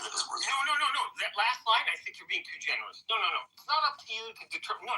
There are standards to determine what is what. And no, in this case, yes, it's evidence, but the prosecution did not proceed or failed to actually get a conviction in some situations. In others, they got it. So there is a collection of evidence that runs the gamut, the entire spectrum from, oh, he's not guilty, to, oh, yeah, we got him. Well, she's not standard for sure. Yes, there is a standard. Good point. There's a standard of proof, and it was good enough for civil court. I was expecting the usual thing about like, well, it was just civilly. Okay, so he was civilly convicted of rape. You're cool with that? Like, what kind of rape are you cool with? What kind of rape are you not cool with? With regard to that at the time, which has changed. So now he would have been criminally, I think. Yeah. And the thing is, I mean, he's been found guilty of other crimes. I mean, if you're worried about the criminal standard, including his business had, 17 felonies. That he was convicted of, or he's convicted of. Yeah, this is what I'm talking about. When these guys, I want to go back and forth with these people that like say these stupid things, so I can just repeat what they say. And, like, have them say the dumbest shit to sound like they're just making excuses for this goopy bullshit. You know, and the New York Times ran several investigations where they showed that, you know, his whole wealth has been based on, illegal money transfers and tax evasion and whatnot. And, you know, so it totally destroys this myth that he tries to suggest that, you know, he's self-made and that his dad gave him $1 million loan, and you know that's how he made his money when he got transferred over $400 million that taxes were never paid on. Like everyone in the world knows this stuff, except people who don't want to look it up. Like when everybody first heard this stuff, everybody was like, "Oh, let me read these articles and see what's here." Like, of course you're gonna read about it. Look, you've had years and years and years to know. Like literally, what Honey is saying, he's saying with more sophistication, but exactly the same thing as No Way Luz came in and started talking about. And the only difference being, which is exactly the same thing, is Honey isn't saying, and all these stupid white people, but he could if he wanted to, because it would be pretty factually correct that they are all white people. It's that dude coming in while he's just hinging on the white people thing. He's not saying anything different. It's like, how are all these fuckers so crazy? They don't know what's going on. What are you all crazy? It's like no one's saying anything different. Except for the thing, believe in a God thing. I think we all agree with everything else he said. And he said all white people responsible, and he put us all in one category. Who cares? Of course he's gonna say that. That's his worldview. And he's not wrong on everything else. And not only that, like New Yorkers knew, like people that knew about Trump knew how bad he was in terms of even just being a poor businessman and stuff, and not paying his contractors and vendors, and just being horrible in all kinds of respects. And of course, now that Marshall's here, I just wanted to ask Marshall something. Mr. Jose Ochoa goes by Jesse, graduated from UT Pan Am with a degree in criminal justice. He's one of the people that shot. Looks pretty. According to his wife, Angelica Ochoa, a longtime resident of Rio Grande Valley, Jesse Ochoa had for years dreamed of working for the Border Patrol and finally landed a job there, she said. At the time the couple split in 2021, he had become a gun enthusiast with about 25 rifles, pistols, and shotgun. Both the shooters, what Alex Freddie are from. Does that where from make you feel? Did you say are from Texas? You cut out at the end. That's pretty sense. The Rio Grande Valley, the RGV, the part of Texas that Marshall said is closer to Monterey than Austin, but can still produce people willing to carry out these vengeance. I feel pain. I don't know how I'm cutting out. Like I said, I'm ashamed my home produced these individuals. So I think there probably is a collective feeling of shame. It's been noted to me more than once by friends. Have you guys seen the I'm sorry. Let me just say this one fast. No, I came in bursting. No problem. I was a little confused on a couple of things I've heard you say. Maybe I think I don't remember the facts. I heard you talking this morning and saying, so I can't remember. Is it that your town, you're saying, is almost all conservative or they're almost all liberal? Oh, all of the local offices here from dog catcher to state center party. There's a nascent Republican movement in the Rio Grande Valley, and we won one state senator seat, one federal representative, and a couple of Texas judges. But we've never managed to crack in on either state representative or state senator. We've never managed to crack in on things like the sheriff or the county judge. So is it mostly conservative? No, they're all controlled. No, they're all controlled by the Democratic Party. I live in a very weird part of Texas. Texas is red. Our major cities are blue, and the Rio Grande Valley is blue. Like I said, there's a nascent Republican movement here. One that's taken a long time to build, but it does not produce a lot of wins, aside from the congresswoman, a couple of judge seats, and like a state senator seat. That's been a big deal. We got noted in Texas Monthly like 4 years ago. So there's a movement here. It's just very small, and we've not managed to crack in on any of the local representation. Do you ever wonder why most Yeah, I just want to finish this line of inquiry here.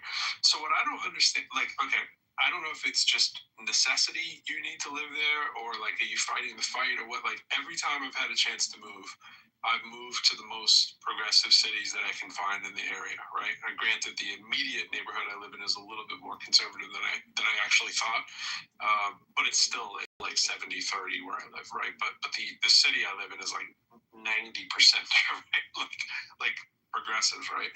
I've lived in Cambridge, Massachusetts. I intentionally want to live in those kind of communities. Why would you want to be the only drop of red in that entirely blue area then, where you're at? Keep me balanced means I don't suffer a lot of the excesses of people in majority Republican areas.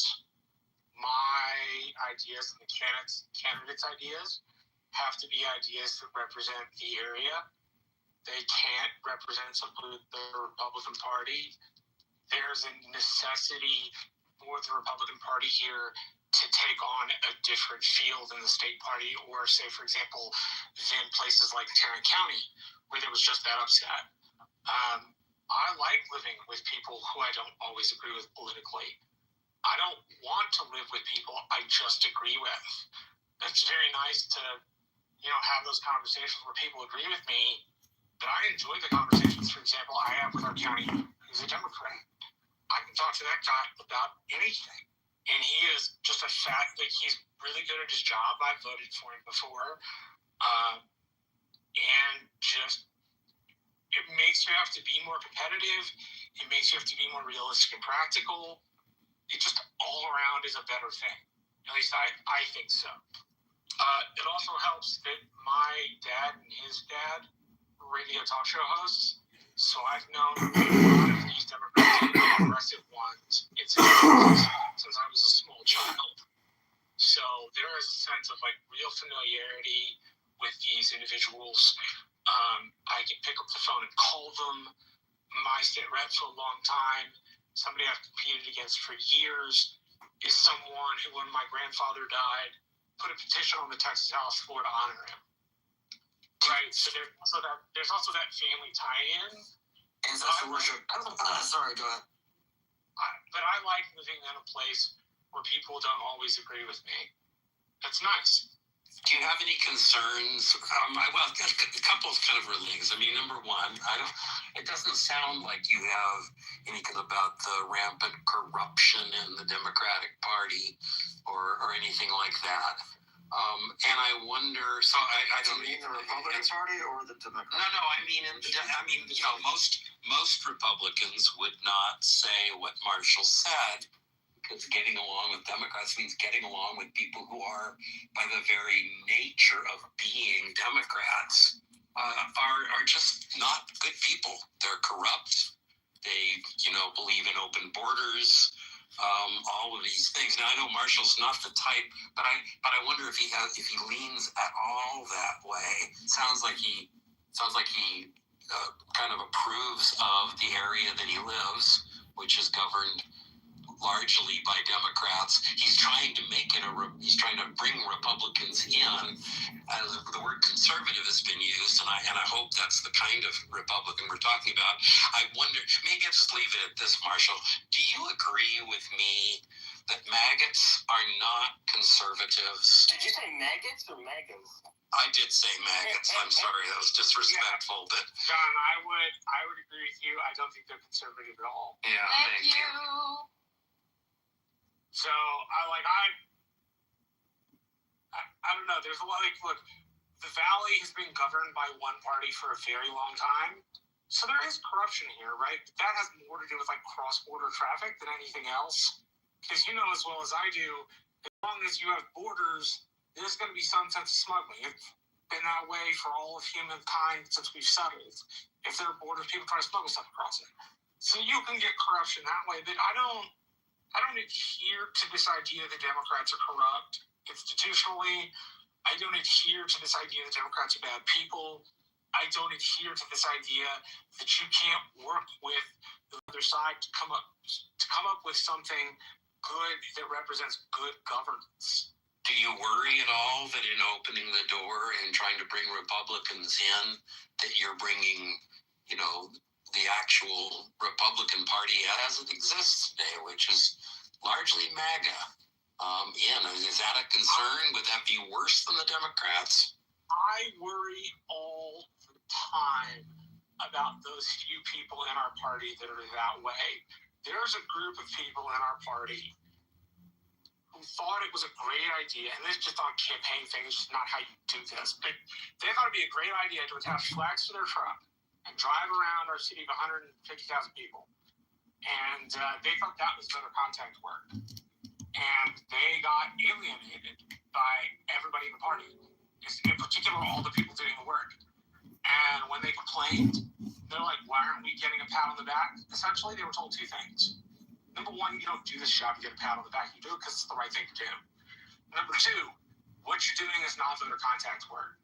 If you want to wave the Trump flag, fine, we can't stop you. But that's not the way the official GOP in Hidalgo County is going to operate. So I'll give you an example. There's a state rep race, and it's got three people. A woman named Sarah Hannon and Gary Groves, a guy named Sergio Sanchez, who I'm supporting. Gary Groves is a white citrus magnate who had a lot of money. He decided he wanted to get into the state house race. And he has these signs all over the place of him wearing a MAGA hat. You just don't do it in the Rio Grande Valley. There are people that like Trump. you don't wear MAGA hats here. It's just not a thing. And so this guy came and gave a talk to the young Republicans in which he said, I'm their parliamentarian, in which he said something to the effect of like, hey, you just need to knuckle down and obey afterward. I said, Mr. Groves, you run in for an election. You need more votes rather than less votes. This rhino thing doesn't work. He said to me, Marshall, I know my base. And I thought to myself, great, you're going to lose. And he has embarrassed himself every step of the way. The first thing this guy did, John, was attack a battered women's clinic because the woman in the race, Sarah Segredo-Hammond, had been a socialite in the Valley for 20 or 30 years and had done lots of work with the battered women's shelter, and they were going to give her an award. This dude lost it and attacked the battered women's shelter. And every time he's been in a room with Sergio Sanchez, the guy I'm supporting, he says he agrees with Sergio Sanchez. Everyone I know thinks he's a clown. And he is managing himself in such a way that nobody has any sympathy for him, and he's going to lose. Aside from the institution do that make him not have very much power, letting him do what he wants in the Rio Grande Valley will be punishment enough for him because he's not going to win. He's going to get humiliated. Plus, every time you agree with your competitor, they had a debate. And this dude just agreed with his competitor the entire debate. I don't know about you when you watch debates, but they're usually about some sort of contrast. I think he thinks that this is my vision, this is his vision or her vision. And so, not only is he a bad candidate in a place of a nation, you get bad candidates not infrequently. That's because the candidate recruitment, while we have it, there are so few Republicans that sometimes those people pop up. But we do a good job as a party of alienating them and making sure they have no power. I have a question, if that's okay, Marshall, when you're... Yeah, no, I was just going to say we alienate them and we make sure they don't have any power. Right? The people that do the work know who they are and know not to be counted on or dealt with or talked to. We do not include them in official activities because, number one, they don't want to be included, but number two, we just don't need those kind of people in the party, just straight out. And if they humiliate themselves in front of everybody, that's a little more sweetness for me because I hate when those people come up. They're poor representations of what the Republican Party should be. Hey, Paco, what's up? Hi, I just want to let you know this room's being recorded in another room and played, so I just want to let you guys know that just in case. But I did have a question for Marshall about the Big Beautiful Bill, because I always thought about this bill that it was proposed to be helpful for the middle class, that it was supposed to cut taxes for the middle class, that it was supposed to increase funding for healthcare, education, housing. So I was just wondering if you believed that the Big Beautiful Bill was really meant to help the middle class or help corporations. Oh, I think it was meant to help people with more wealth. Okay. Everything in that bill, aside from my little brother's section on the Senate Commerce, was over budget. It was over budget with things that we just didn't need. The commerce part of that, they were able to save the government about $15 billion while still delivering for the Coast Guard $25 billion for new ships. I don't know if anybody knew this, but the Coast Guard over the last 10 to 15 years has been hollowed out in its funding and recruitment structure, and so they did that. They made sure the NASA Artemis mission, which is us going back to the moon, is fully funded. They then did something with telecommunications, which I'm forgetting, but that's the only section in the bill that saves any money and actually does anything for the taxpayer. The rest of it is just a bunch of corporate shilling. Hey, what did you say about the room being recorded in another room? I think she means Edmund. Oh, sorry? So I think she means Edmund or John Kitover, the guy like. I see. Is he in here? Yeah, I would remove Michael Morris. Yeah. If anything, yeah. Oh, thank you. Thanks.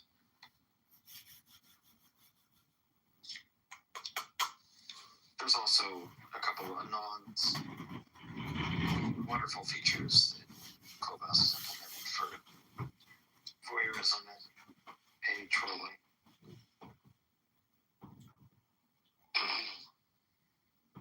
John, I hope I answered your questions adequately. I was genuinely trying to. Yeah, no, well, I mean, it's mostly just that. I think one of the things, frankly, that annoys me, even when Pro does it, and he does it a lot, is to refer to conservatives, because conservatives are wrong. It's the use of conservative humanist. That's the 2 years of independent. Obviously, those names are the person. Conservatism consists of exactly one proposition. Prohibits, protects, but does not bind, alongside outgroups who no law binds, but does not protect.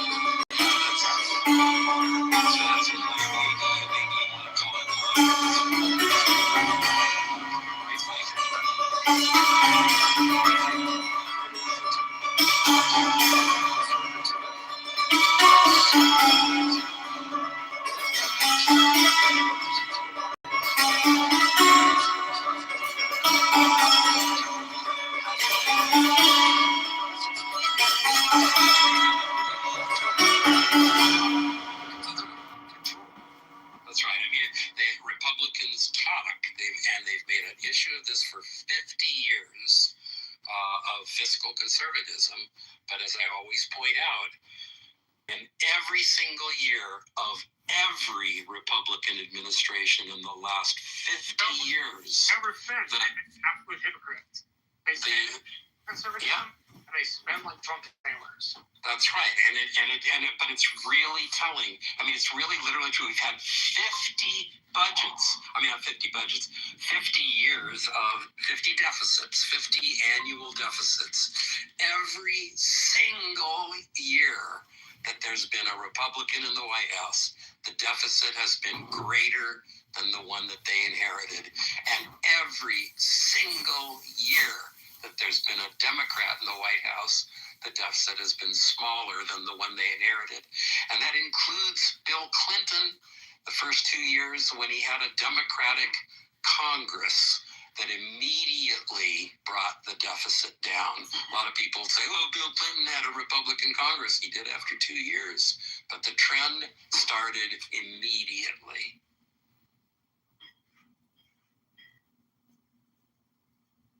And for me, that's the thing, because my political birth was Reagan. The main problem I had with Ronald Reagan was the fact that he was not a fiscal conservative. He blew a hole in a debt structure that had been going down. We had 110% GDP, 110% of GDP debt at the end of World War II, and it came down every single year because we ran consistent 2 to 3% deficits and had 5%, 6% economic growth, so that by 1980 the national debt was down to 30% of GDP, and then Ronald Reagan changed the formula with trickle-down economics. And that was the end of it. So that was the beginning of the end for this great country.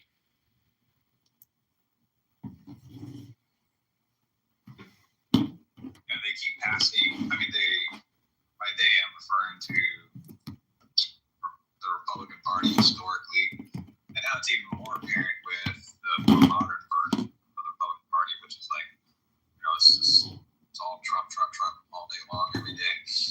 And I don't know, I'm like, Republicans ought to be like really concerned with like the direction their party is headed. And I certainly would be very concerned if the same kind of thing were happening in the Democratic Party. I'd be very concerned about that. Like, what do we find? What is most important? What are our priorities? What are our objectives? They seem to have changed in the Republican Party in the last, 10, 15 years, something like this. And so, the big beautiful bill is just a continuation of say, they tell you that it's raining, but it's actually, they're just pissing on your leg. Has to That's what they're respond. doing. The big beautiful bill, which was a budget resolution passed by Congress and signed by President Trump, explodes our deficit it adds $4 trillion to the deficit, I think, over a period of 10 years. That's just a continuation of the same shit that they've been engaging for 50 years.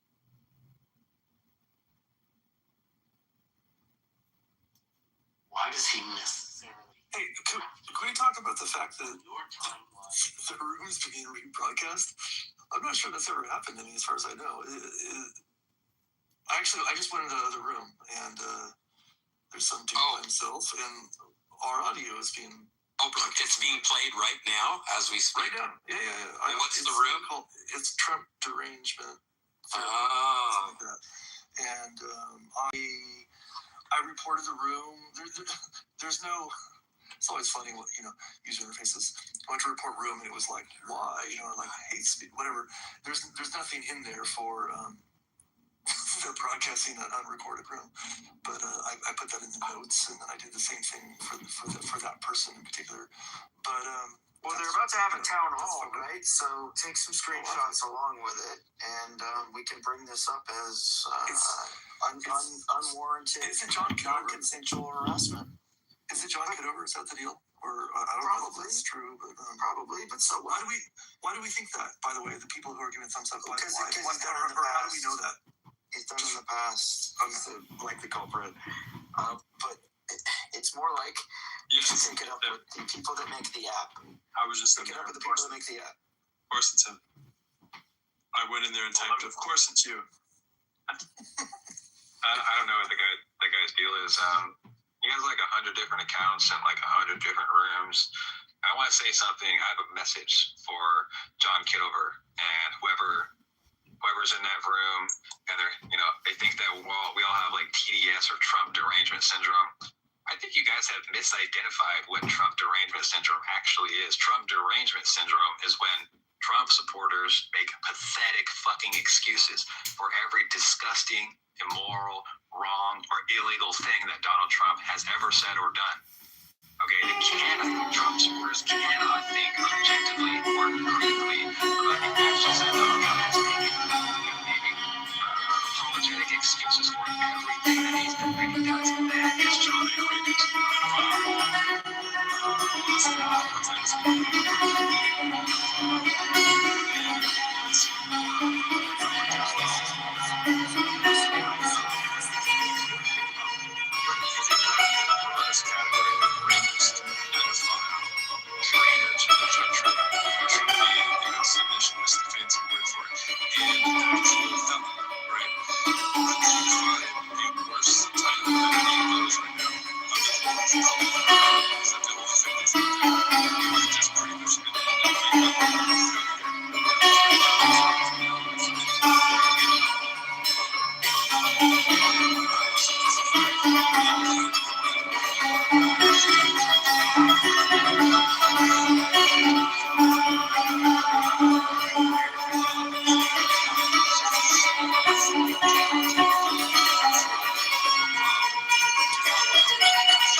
Ben162, kick that one out.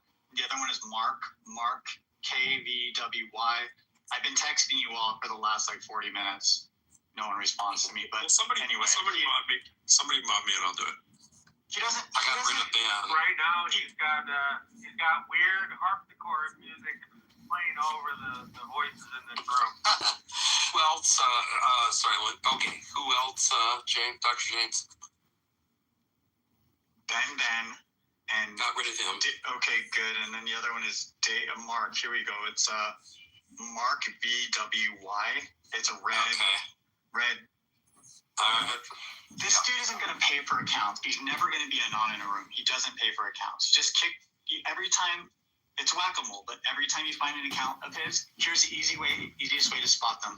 Just look through his groups. He always tags his own accounts, and he interlinks all his accounts. All you have to do is look through. If you have anyone that seems suspect, just... What really should be said about John Kitover, aside from the fact that he is a terrible dude for recording rooms, he's under indictment for something. Of course he is. Of course he is. But I've been saying that too. Right? Of course he is. And if you give him any more airtime, you're part of the problem too. I'm trying to get rid of him. That's what it's not. I think this is severe.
Abracadabra!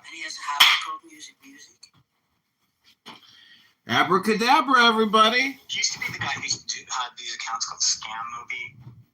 He was Adrian Bittman. He was like love art music. He was, he's everything under the sun. And then you've heard his horrible, very kind of effeminate, quasi like serial killer clown voice he has. You know him. Yeah. Yeah, we all know who he is. Projection alert! Projection alert! So, it was the red one. What was the other guy's name that we kicked out? Ben. Yeah, I saw Ben a lot of times lately. Jeez, I have two. I didn't realize that was two. Every time I see him, I think, oh, is it Ben? And so I'm like, oh, no, it's Ben. There's so many.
serious question. I'm really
That wasn't a good look.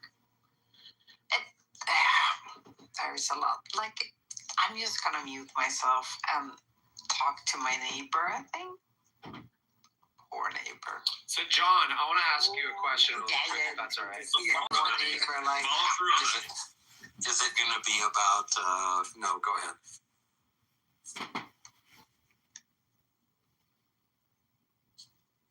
Oh, I can't hear you. Is it me?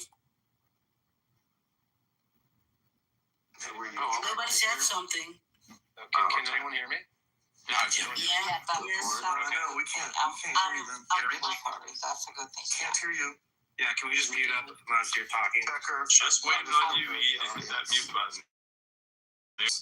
She hit the mute button when she said she would. I did it 3 times. She came off mute in the audience. Go ahead, honey. Okay, John, do you know who Liz Oyer is? She's a former pardon attorney for the DOJ. I don't think I do. Okay, so she is an excellent resource because she just keeps talking, right, and telling you what the fuck's going on. And in my opinion, just her information alone, if anyone just went, okay, who's Liz Oyer? Let me look at her Instagram and just look at like 20 things. That information alone should be enough, right? That should be enough. Just based on what he does in his pardons and how the hypocrisy is just like insane, right, and criminal. So I don't know. I was just going to ask anyone if anyone understands the extent of his executive pardons and agrees with my sentiment, because that's my opinion and I stand by it.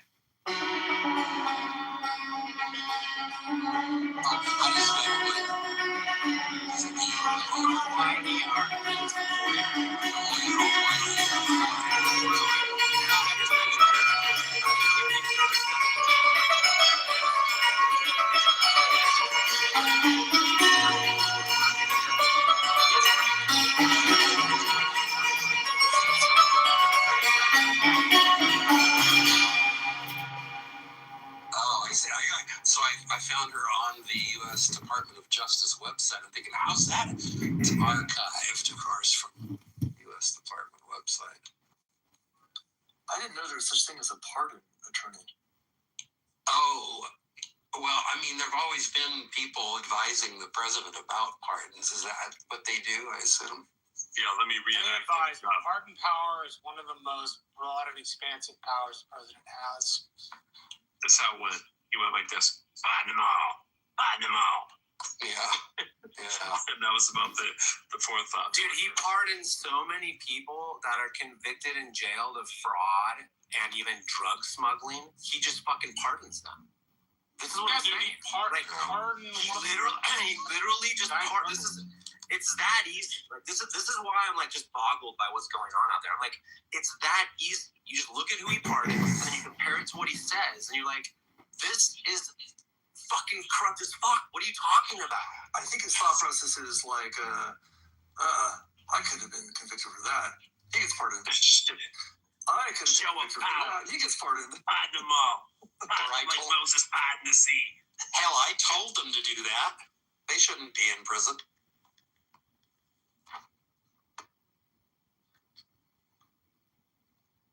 They were showing them. I'm seeing this. Pardon attorney is a thing. Dude, when asked, right? When he's asked publicly in interviews, whatever, he always does this bullshit where he does the, I don't really know the guy. But some important people were telling me that he was unfairly treated. So, I'm gonna, maybe I'll look into that more. But, if we pardon him, then I'm sure that, and then he'll just go on with something else, dude. It's fucking insane. It's fucking insane. You know the way he makes decisions by the last person in the room. Like that's the secret house gossip. If you're the last person in the room, and if you're the loudest and most objectionable voice, he tends to listen to you. The whole Greenland thing came from like some billionaire who has interest in Greenland who just like talked to him and said, we really should have more control of Greenland, right? Like, wouldn't that be good? Like, does anybody think he had any thoughts about Greenland all on his own?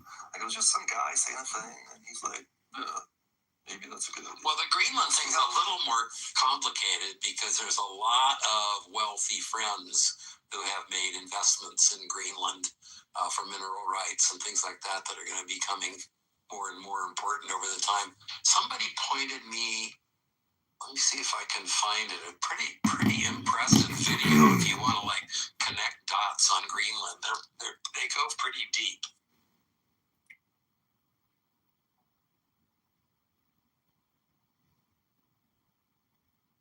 Fair to say, John, that you've developed a fondness for connecting the dot videos. Yeah, well, that's right. It does read a little like a conspiracy video, but conspiracy theory, which it is. It is a conspiracy theory, but I think it's pretty well documented. I'm gonna see if I can find out what channel it came in on one of my channels. Rachel Maddow style.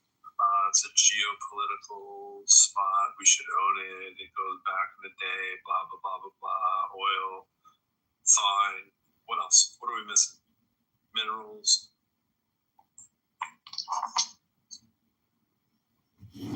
Coal. Like what else? I keep thinking that anything that we legit need from Greenland, like we already have. We just ask. Like, hey, can we put another military base? Wieners. Okay, sure. Take the chimes down with the wieners. Of course.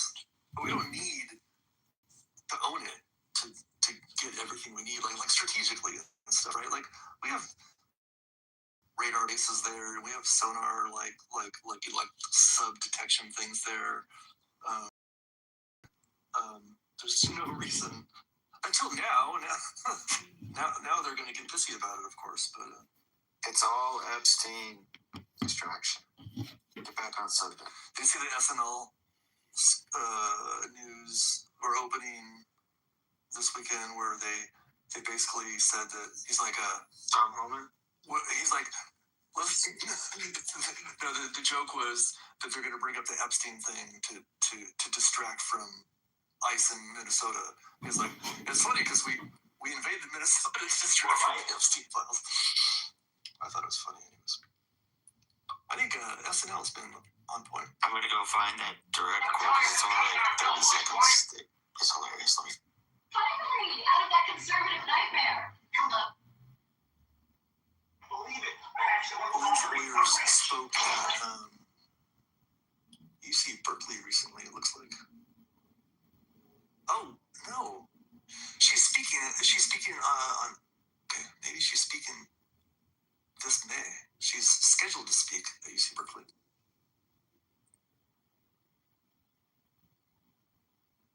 In the Dana Logan Symposium on Investigative Reporting. All right, here we go. Pass. No, can't pass. Come on, guys. What are we doing in Minneapolis? This could be wrong, but Army?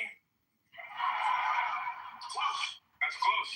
We're here to detain and deport illegal immigrants who have committed crimes. That is literally the first I'm hearing of that. Well, it shouldn't be.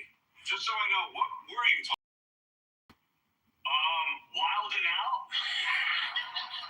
You know what? Forget everything you were told before. We're not here to intimidate, racially profile, or violate anyone's rights. So again, Retention.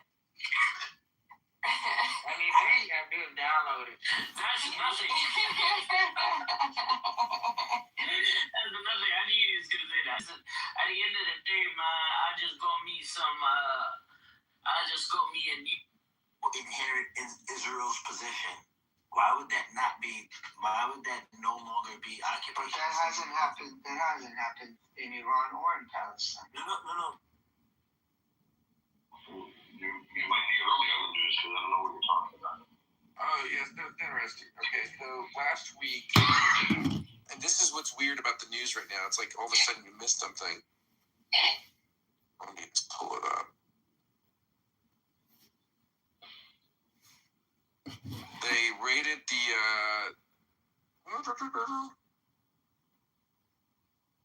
Fulton County, Georgia election office. They raided this last week.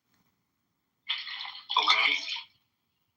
And that's not necessarily surprising, but like Tulsi Gabbard was actually on site when they did this.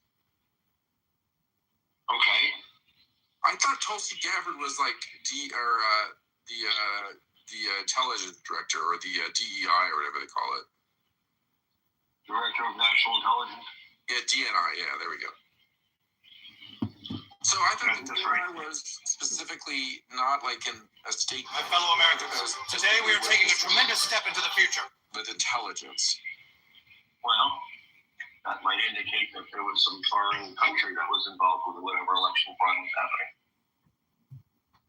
Yeah, but how often do you see a person that has the agency go to like involve themselves on site with something? Well,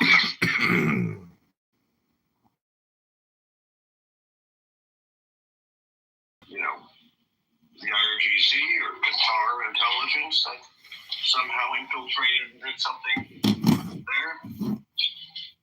Sure, why not? It's gonna be really interesting.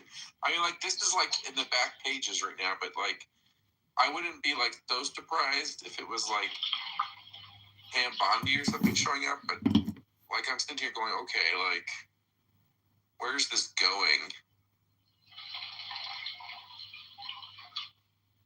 I mean, this would be pretty big news if it was like not Trump.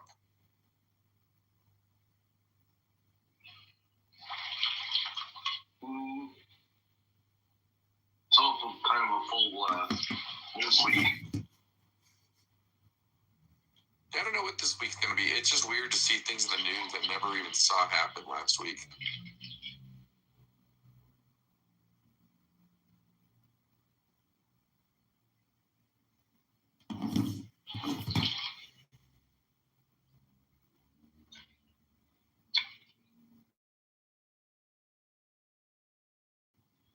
Anyways, that's what I'm trying to figure out right now. Is like, I thought I understood the DNI job, and I don't understand it at all.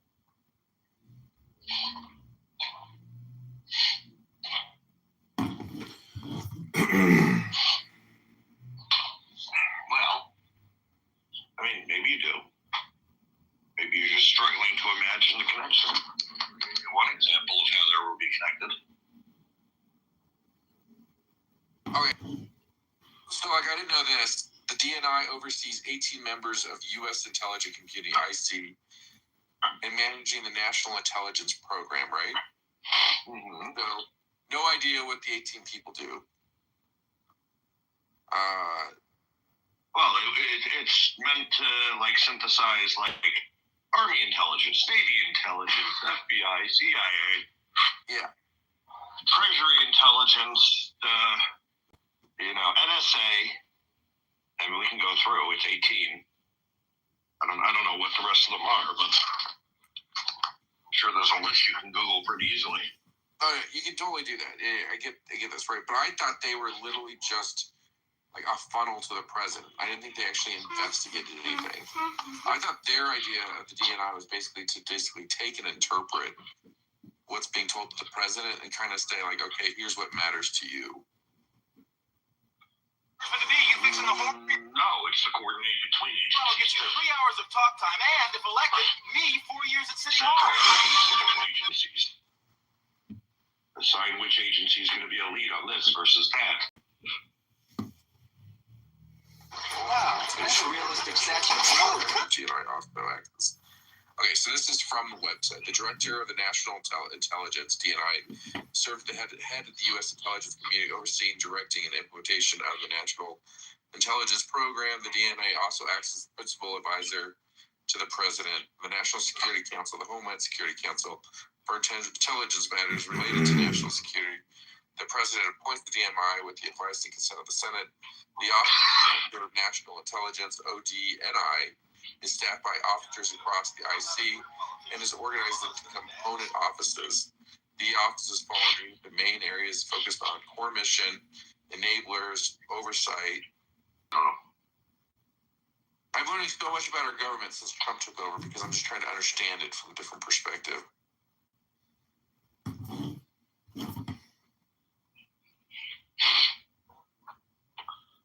I mean, it makes some sense to me that depending on really not depending, but because Trump is Trump, having someone who ultimately will be handling whatever inquiries come from this could have value on site. Right, because they're gonna question every part of this. Well, the story that broke out is that she took a phone call from Trump, and Trump spoke directly to the FBI after they did their raids. That's the weird part, right? That she was on site, and the second part was that he was actually involved in whatever is taking place. I don't think it's that weird, though, given the nature. I mean, I don't know what the raid was looking for, but if it's the sort of thing that I just mentioned, I don't think it's that weird.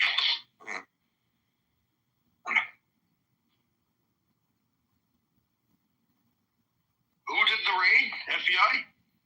Yeah, that's why I was thinking it's a Department of Justice thing, right? Because the FBI works directly for the Department of Justice, right? Not technically, but I thought the FBI was the law enforcement. Wait. Domestic law enforcement of the federal government. So, but I mean, more than likely, it's if you they're probably working for the FEC in this situation.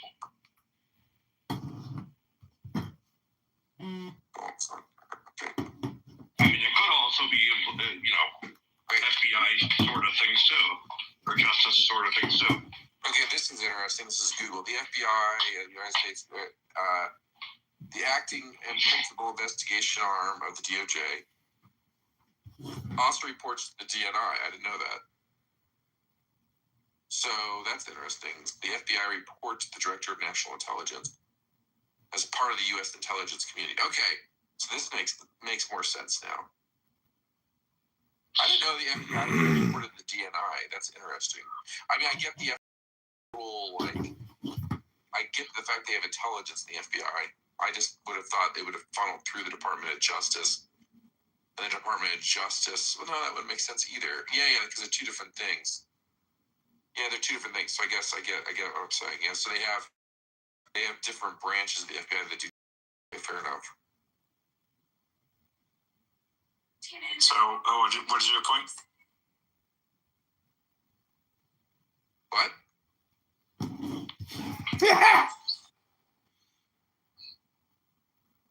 Yeah, it's more than likely. I mean, first of all, it's probably not even different branches of the FBI. The FBI does law enforcement, not just the Department of Justice that potentially needs laws enforced. It's the FEC, it's the USDA. There's all sorts of places where the FBI can be working with arms of the federal government. Yeah, the FBI will investigate crimes, but it's the Department of Justice who actually bring court cases to bear. We have all this evidence for this case. We think you should bring it to, file this lawsuit, and they'll do that. Something like that. Hey, Opie. Well, this is okay. So if you really want to get into weird stuff, right? Remember when James Comey came out and decided that they weren't going to press charges against Hillary Clinton? The big controversy in that is that he had no right to actually make the decision as the FBI, but he felt like Loretta Lynch was compromised, so he felt like he had to actually make the decision, which was never his to make, right? Well, his job is to investigate and then report the fact back to the DOJ. And then make the determination. The DOJ should make the determination of whether or not. The problem with that situation was Loretta. Loretta Lynch. She was meeting with the Clintons. I get that. That means that she's supposed to recuse herself. She should have, yes, but she never did. So. Well, we don't know she never did because she never had the information put in front of her. Well, she decided not to even pursue it at that level, Even when there was a video of her going on the private plane. Okay, so let's not rehash something you both agree on. This is enough. Yeah, we completely agree. It's just we don't agree at the means, right? So. Well, the ends justify the means.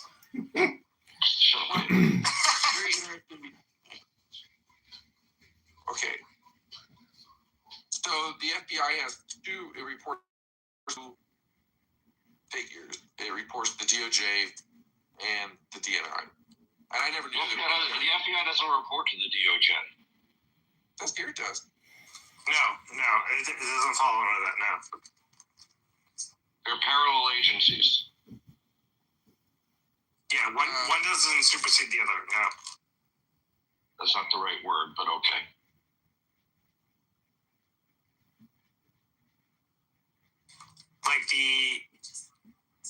The Attorney General and the head of the FBI were in a room together. I mean, one isn't more powerful than the other. So, literally it says here, the FBI director reports directly to the Attorney General, who oversees the Department of Justice. They report to, but they don't. I just said that. They report. I know, but what are we arguing about? But the Attorney General can't fire the FBI director. Oh, I didn't say that. And she also can tell him what to do. She has no power over him. True.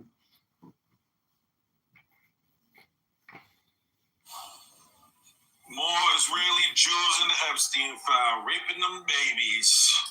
It's a Jewish problem. Hey, don't go anywhere. These Jewish rape gangs, man. They didn't rape the baby. They sucked the foreskin. Okay. This may really offend you, but I just want to ask. I don't give a shit what you say or what offends or not. Tell me about your Jewish ancestors. Why are they doing all this raping? No, I'm just curious. Does it bother you that you live in tunnels?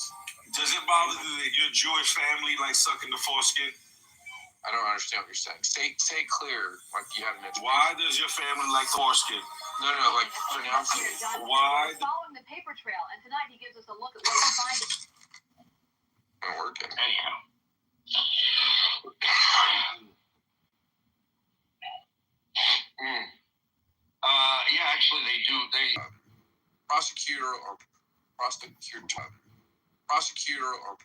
prosecutorial discretion. That's a word. Is it? Did I use the right words? I think I may have used the right word. Right words. Now, the thing that people always get is that, yes, right, that there's different appointments that happen. Tonight, our investigators team is digging into allegations of criminal fraud involving some of the state's most popular. You appoint people, right? When you become president, you appoint all of your figureheads in all of these agencies. And those people are supposed to serve at the pleasure of the president. That's like the political versus the government. Well, you also have to get approved by the Senate. Some don't. Who doesn't? Tons of administration jobs don't get approved. It's just at the pleasure of the president. Like the secretary. No, not high up figures, but there's other figures that think within the government where you literally are just a sponsorship of. Hello. The White House is actually never been that big. I've been raising my hand all day. Yeah, I've been busy all day, my friend. I know you were playing. Just say you're excited about the ballroom. Yes. Wait, is that gay? Triangle. I think I heard you playing the triangle at one No. point. A little gay out of the ass, but.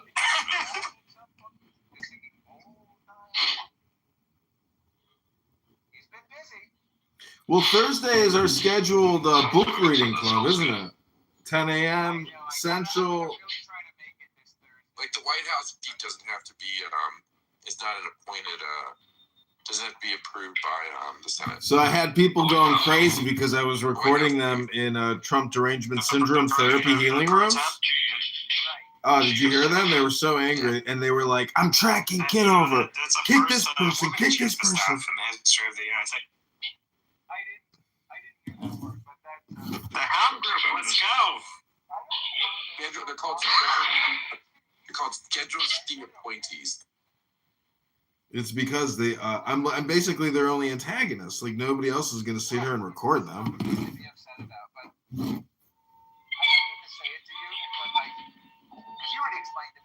Oh, and then they get all interim acting appointments. Don't have to be confirmed. They get 210 days.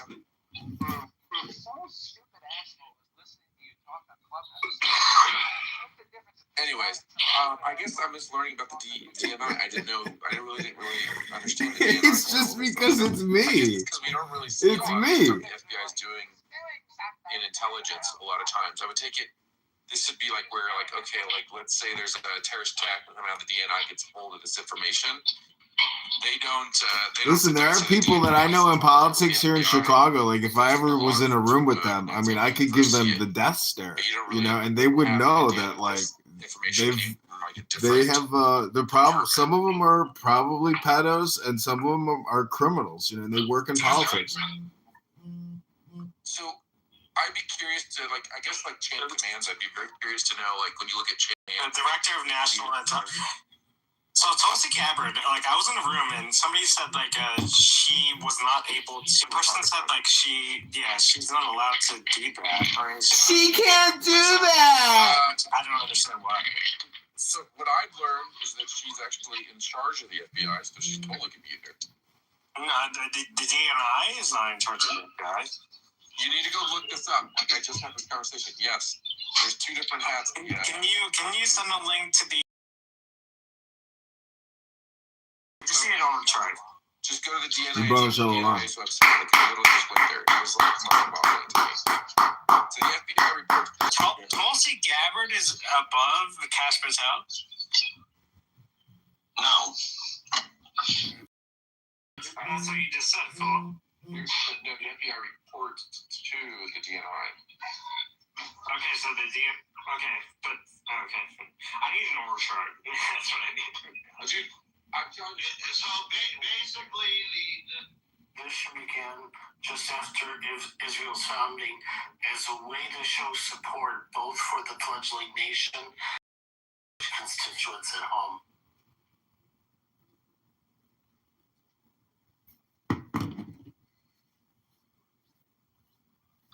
I mean, I got no problem with someone visiting Israel, like as a show of support.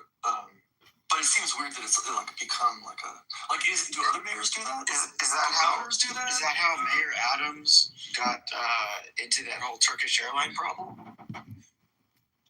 My friend, I got a new Kabbalah book. You want to hear an excerpt? Yes.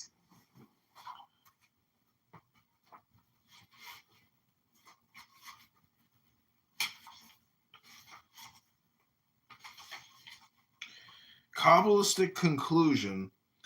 Nothing now remains but for the scribe to bear witness to the strange Kabbalistic coincidence connected with this drama. Was Wagner a great Kabbalist? Were those from whom he obtained the sources of his information such? Who can tell? Rather, I would suggest that being inspired, this drama must of necessity conform to all truth on all planes, for there are certain numerical emanations called the 10 Sephiroth, and there are certain vibrations of a numerical nature connected with words. It is not my intention to write a treatise on the Holy Kabbalah. Those who wish to study this interesting subject may do so. In QBL, or the bride's reception, nor to describe fully the tree of life, nor the methods of drawing numerical meanings from words. The accompanying plate shows the structure of the tree of life, and the frontispiece indicates how the chalice of ecstasy may be drawn therefrom. So there's the supernal triad, the intellect, the sword, the world. And then at the bottom, the kingdom and the shield. At the top, it's spirit, number 1. To the right of that is father, number 2, or wisdom. And then to the left is 3, or mother, or understanding, or the cup. The Kabbalistic teaching is that Malkuth, the kingdom, the animal soul, the fallen daughter, must be Foreth, the sun, harmony, and beauty, to the throne of the mother, Binah, understanding, the cup, when she is again united to the father, Kokma, wisdom, will, the spear, thus absorbing all into the crown, Kether, pure light of the dove, which descends upon the union. Submit. To help us appreciate the complexities of a woman's role, Crowley informs us that we must be completely acquainted with the tetragrammaton. Then it has it in Greek, which looks like tepe pauto, which is a Greek word meaning 4 letters. It refers to, then it looks like 4 Hebrew letters. This formula details the mystical union of the father of Kokma, 2 Yod, and mother of Bina, 3 He. Above the abyss, here we learn that their union brings about the birth of their quintessential essence in the form of the sun, Vau. From a Kabbalistic point of view, once the sun descends below the abyss as the spheres from Chesed 4 to Chod, he becomes known as the Ruach, spirit, which is our conscious and unconscious mind, half known, half unknown.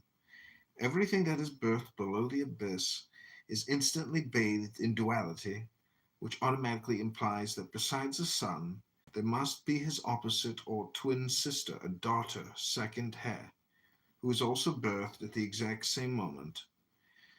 The daughter resides in the spheres of Yesod and Malkuth 10. One sphere is called the Nefesh, which is our animalistic soul or libido, while the other is its mere vehicle known as our bodies.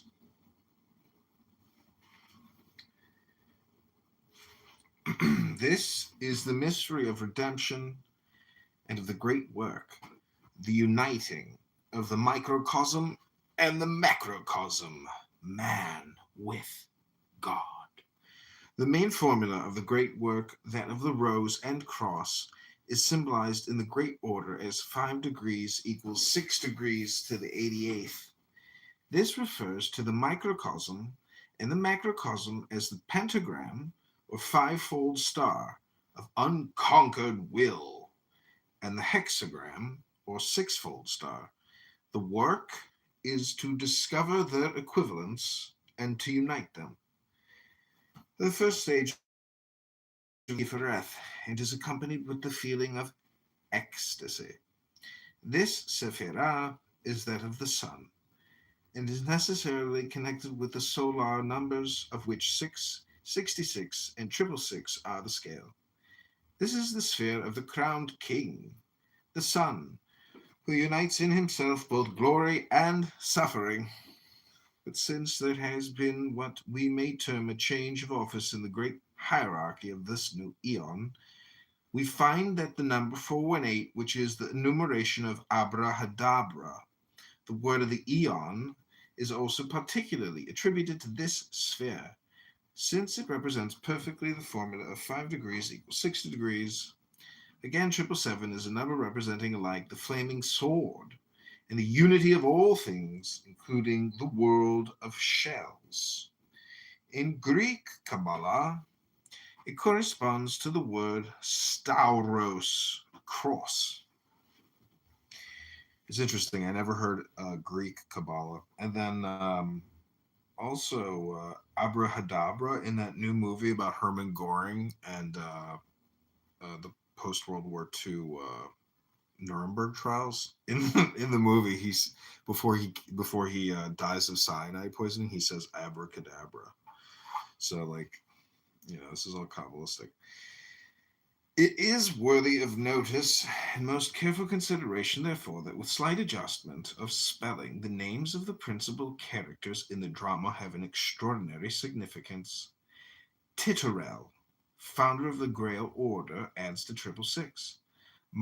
Salvat, the Mountain of Salvation, adds to 666. Gamoret, the father of Parsival, adds to 666. Amfortas, with his cross of suffering, adds to 777. Klingzor, who represents Koronson, 333, adds to 333. Gurnemans, conductor of the new king, adds to 418. Parsival, the pure fool, adds to 418. Kundri and Gundrigia alike add to 290. Above, the Hebrew equivalents of the letters and the old spellings of the names are used. With small study of the Kabbalistic system and the grades of the order based on the tree of life, the significance of the above will become more and more apparent to the student. An extended treatise might be written on the subject, but that is not the intention of the author at this time. Now there are several spellings of the name Parsifal, the one I have adopted being that of Wolfram von Eschenbach, from whom Wagner derived the drama. The usual spelling, Parsifal, is interesting since it adds to 388, which, with the addition of 500 final mem, the water of the great sea of understanding, becomes 888. The Greek numeration 888 is the number of Jesus the Christ, but there is another spelling much more significant, and probably the oldest of them all, Pashval, the numeration of which is 326. It will have been noticed that the most important points of the drama are connected with the cup, understanding, Binah, the third Sephirah, the spear, will, wisdom, Kakma, the second Sephirah, the heart, the castle of the Grail, Tifereth, the sixth Sephirah. If we examine these spheres on the tree of life, we find they form a descending triad representing the bowl of the chalice of ecstasy, the points of which are 326. Now 326 is the numeration of Ishva, the Hebrew Jehoshua, Jesus, the man God, the God-man, or Redeemer. This word also symbolizes the descent of Shin, the letter of the Holy Spirit, into the four-lettered word IHVH, Jehovah. The ineffable name and the formula of the four elements. Thus, Parshval symbolizes the whole process perfectly, the descent of spirit into matter, and also the redemption. It also shows the transition to the new eon, there being a connection between this old spelling and that of Parsival, the formula of the present time. For the central letter of the word Parshval is CH in Hebrew Cheth, which spelled in... What is the name of this book, and what is the author's name? Frater Achad's The Chalice of Ecstasy, a detailed study of Richard Wagner's Parsival, the story of an AA. You're off the. This is not the Kabbalah book. It is a Kabbalah book. This is a chapter on Kabbalah. Thank you. Yeah, it's chapter's called Kabbalistic Conclusion. Subnote 86. As much as there are gems strewn amongst this chapter, much of Friedrich Achad's Kabbalistic assumptions leave a lot to be desired. He mentions the strange Kabbalistic coincidences connected with this drama, but it is difficult to make the same connections that he makes. This ending taints the brilliance of his overall book.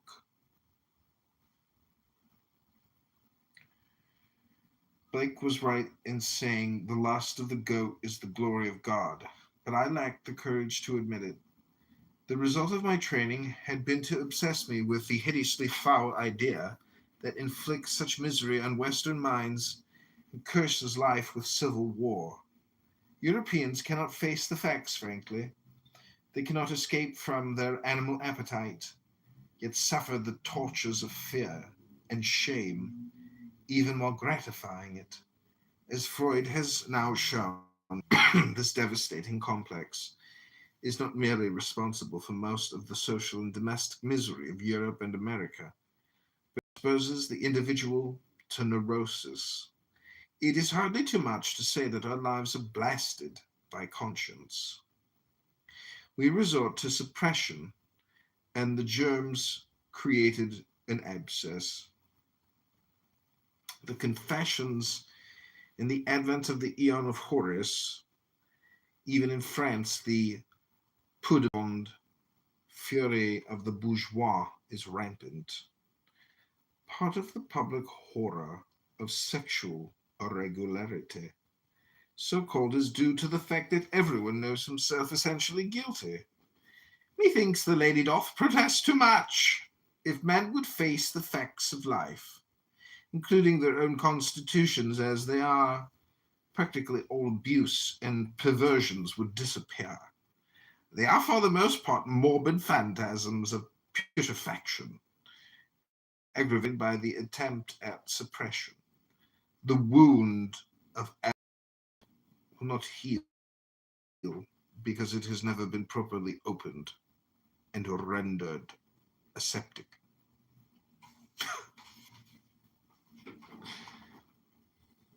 Good evening, I'm John Kitover.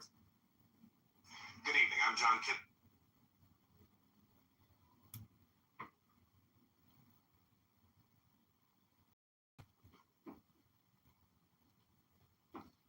Good evening, I'm John Kitover, and this is Good evening, I'm John Kitover, and I'm also John.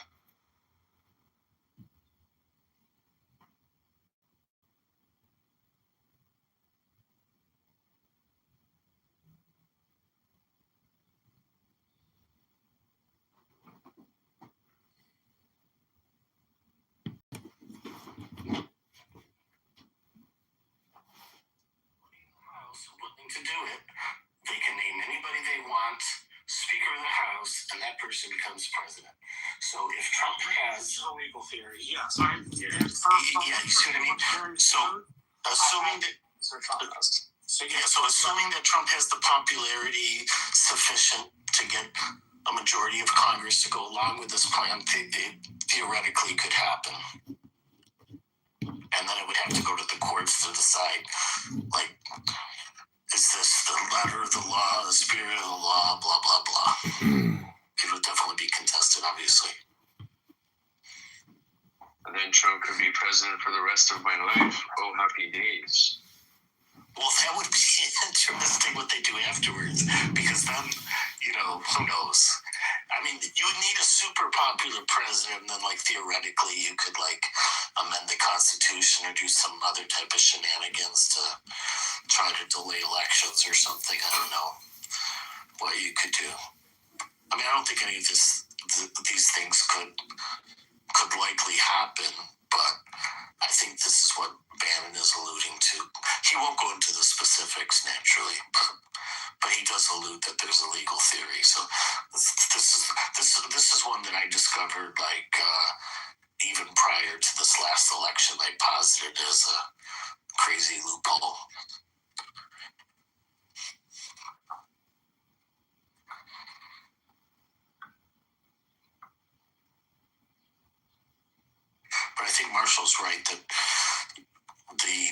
go through the vice president, potentially you might be able to be blocked. I'd have to check the wording of the 12th to be sure.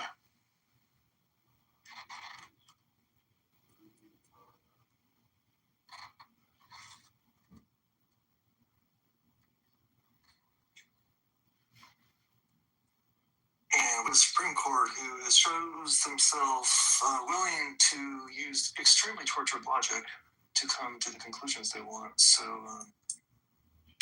well, we don't have to really rely on it making sense, right? We can't say if it doesn't make sense, it can't happen because well, the Supreme Court's all strained by that.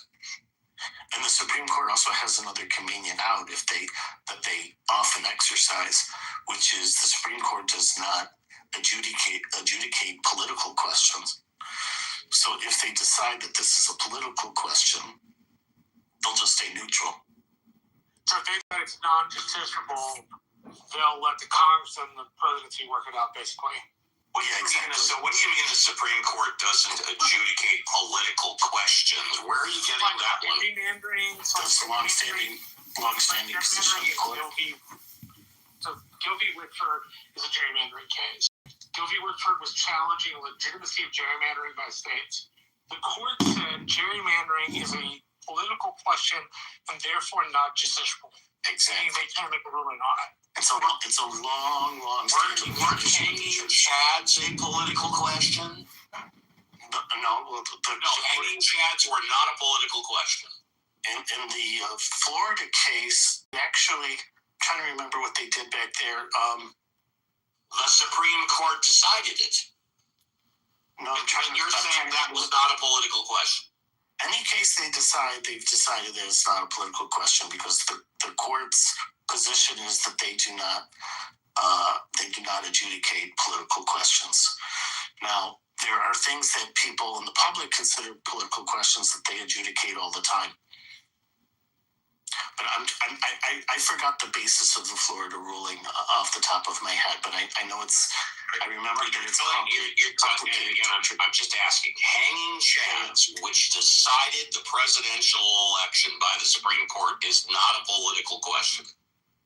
If the court adjudicated it, they determined that it wasn't a political question. They did adjudicate it. I don't remember what the chads were brought. I mean, that particular subject was a matter of a lot of debate locally in Florida, but the part that I remember is the Democrats wanted a statewide recount, and the Republicans wanted a recount just on the three counties in question.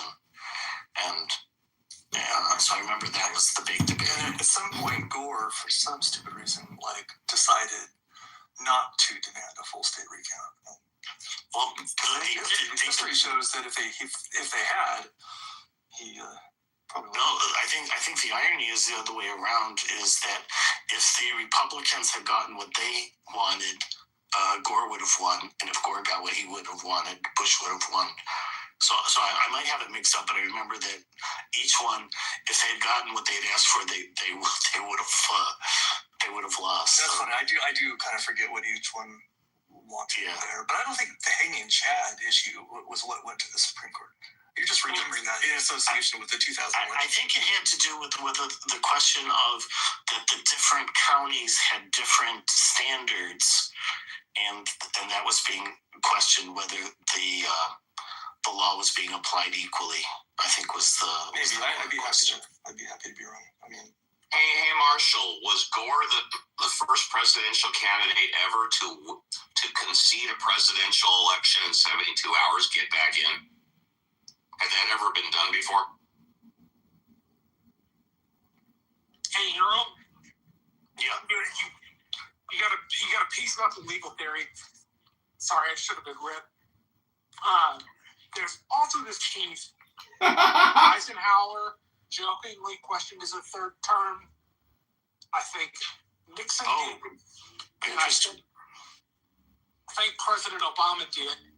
Those, if you read them, they may have come across serious at the time, but with historical longevity, I guess people thought they were joking.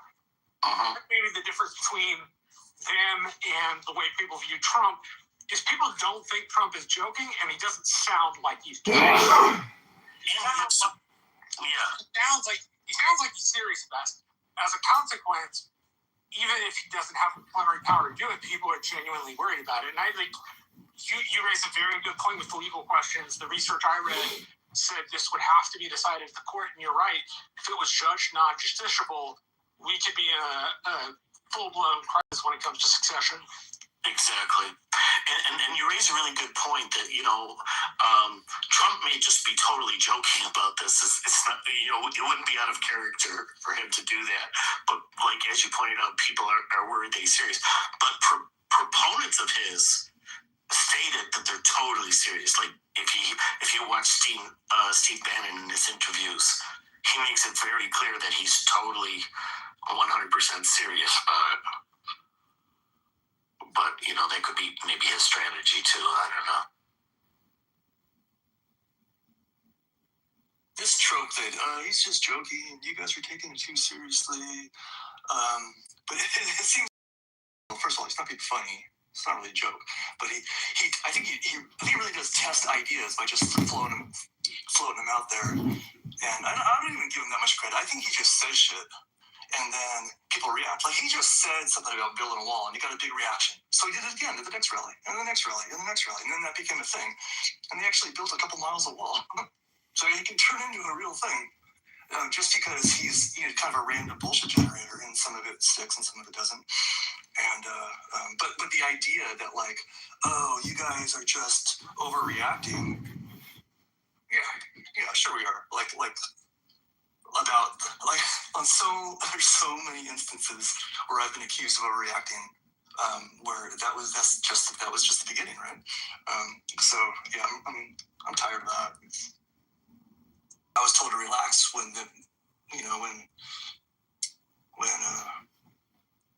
National Guard was sent in against, or our National Guard was mobilized in California against everybody's wishes. When the Marines were sent in, so don't worry about it, man. They're just doing law enforcement. Okay, so I looked up the Bush versus Gore case because I couldn't remember the legal basis.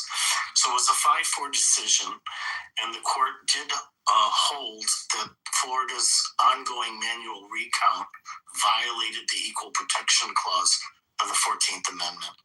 And the reason why it violated the Equal Protection Clause was because there was no uniform standard. Different counties were using different methods to decide what counted as a legal vote. And one of the specific examples was a hanging Chad, correct? Correct. Thank you. Correct. Steve. And so it was the no uniform standard, which is what I mentioned earlier too. And therefore unequal treatment of voters, because identical ballots could be counted or rejected depending on location, and voters who therefore were not treated equally under the law. And then the third part, which makes it really a killer, was the time constraint. Florida was up against the safe harbor deadline, and therefore the Supreme Court, which the Supreme Court treated as binding, and the U.S. Supreme Court therefore concluded there was no time left to design and implement a constitutionally valid statewide recount, which then requires the court to stop the recount rather than allowing it to continue under new rules. Okay, so that means, of course, that had this case been brought to the court earlier, they would have implemented a uniform standard for a state recount. But because it came up against the safe harbor deadline, which is a U.S. statute, they said it could, that couldn't be done. What's the safe harbor thing? What is that about? So there's a deadline given to the states by which, if they certify their candidates by that date, essentially it can't be questioned by the Congress.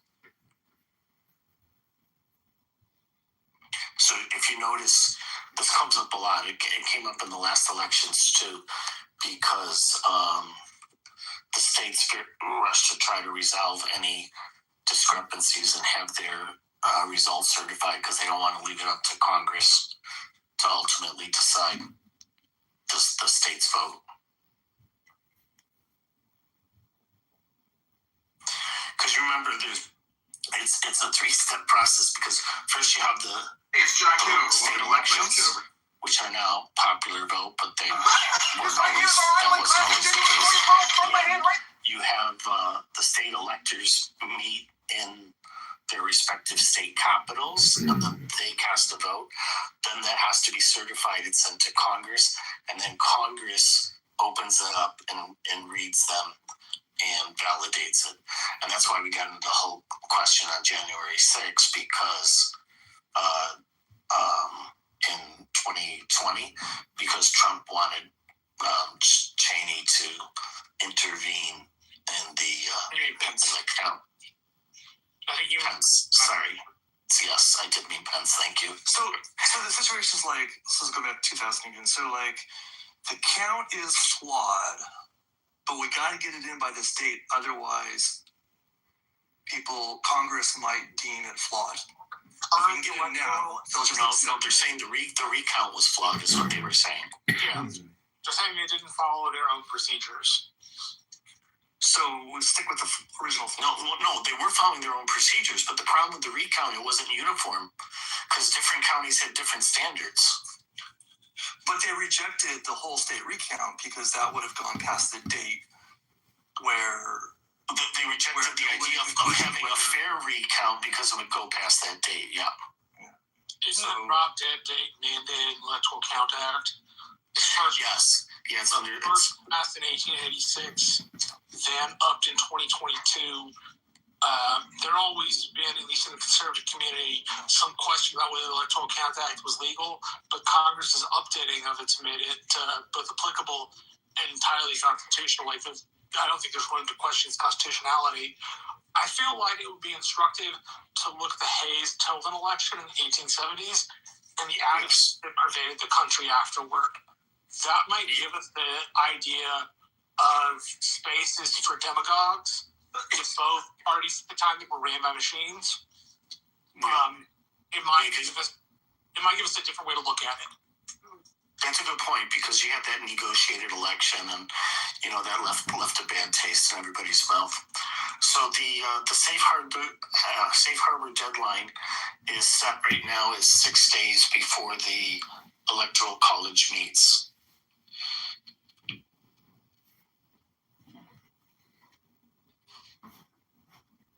So if a state, resolves all its disputes and does so under laws in place at that time before Election Day, and they complete the process by that safe harbor date, Congress is required to accept the state's slate of electors as conclusive.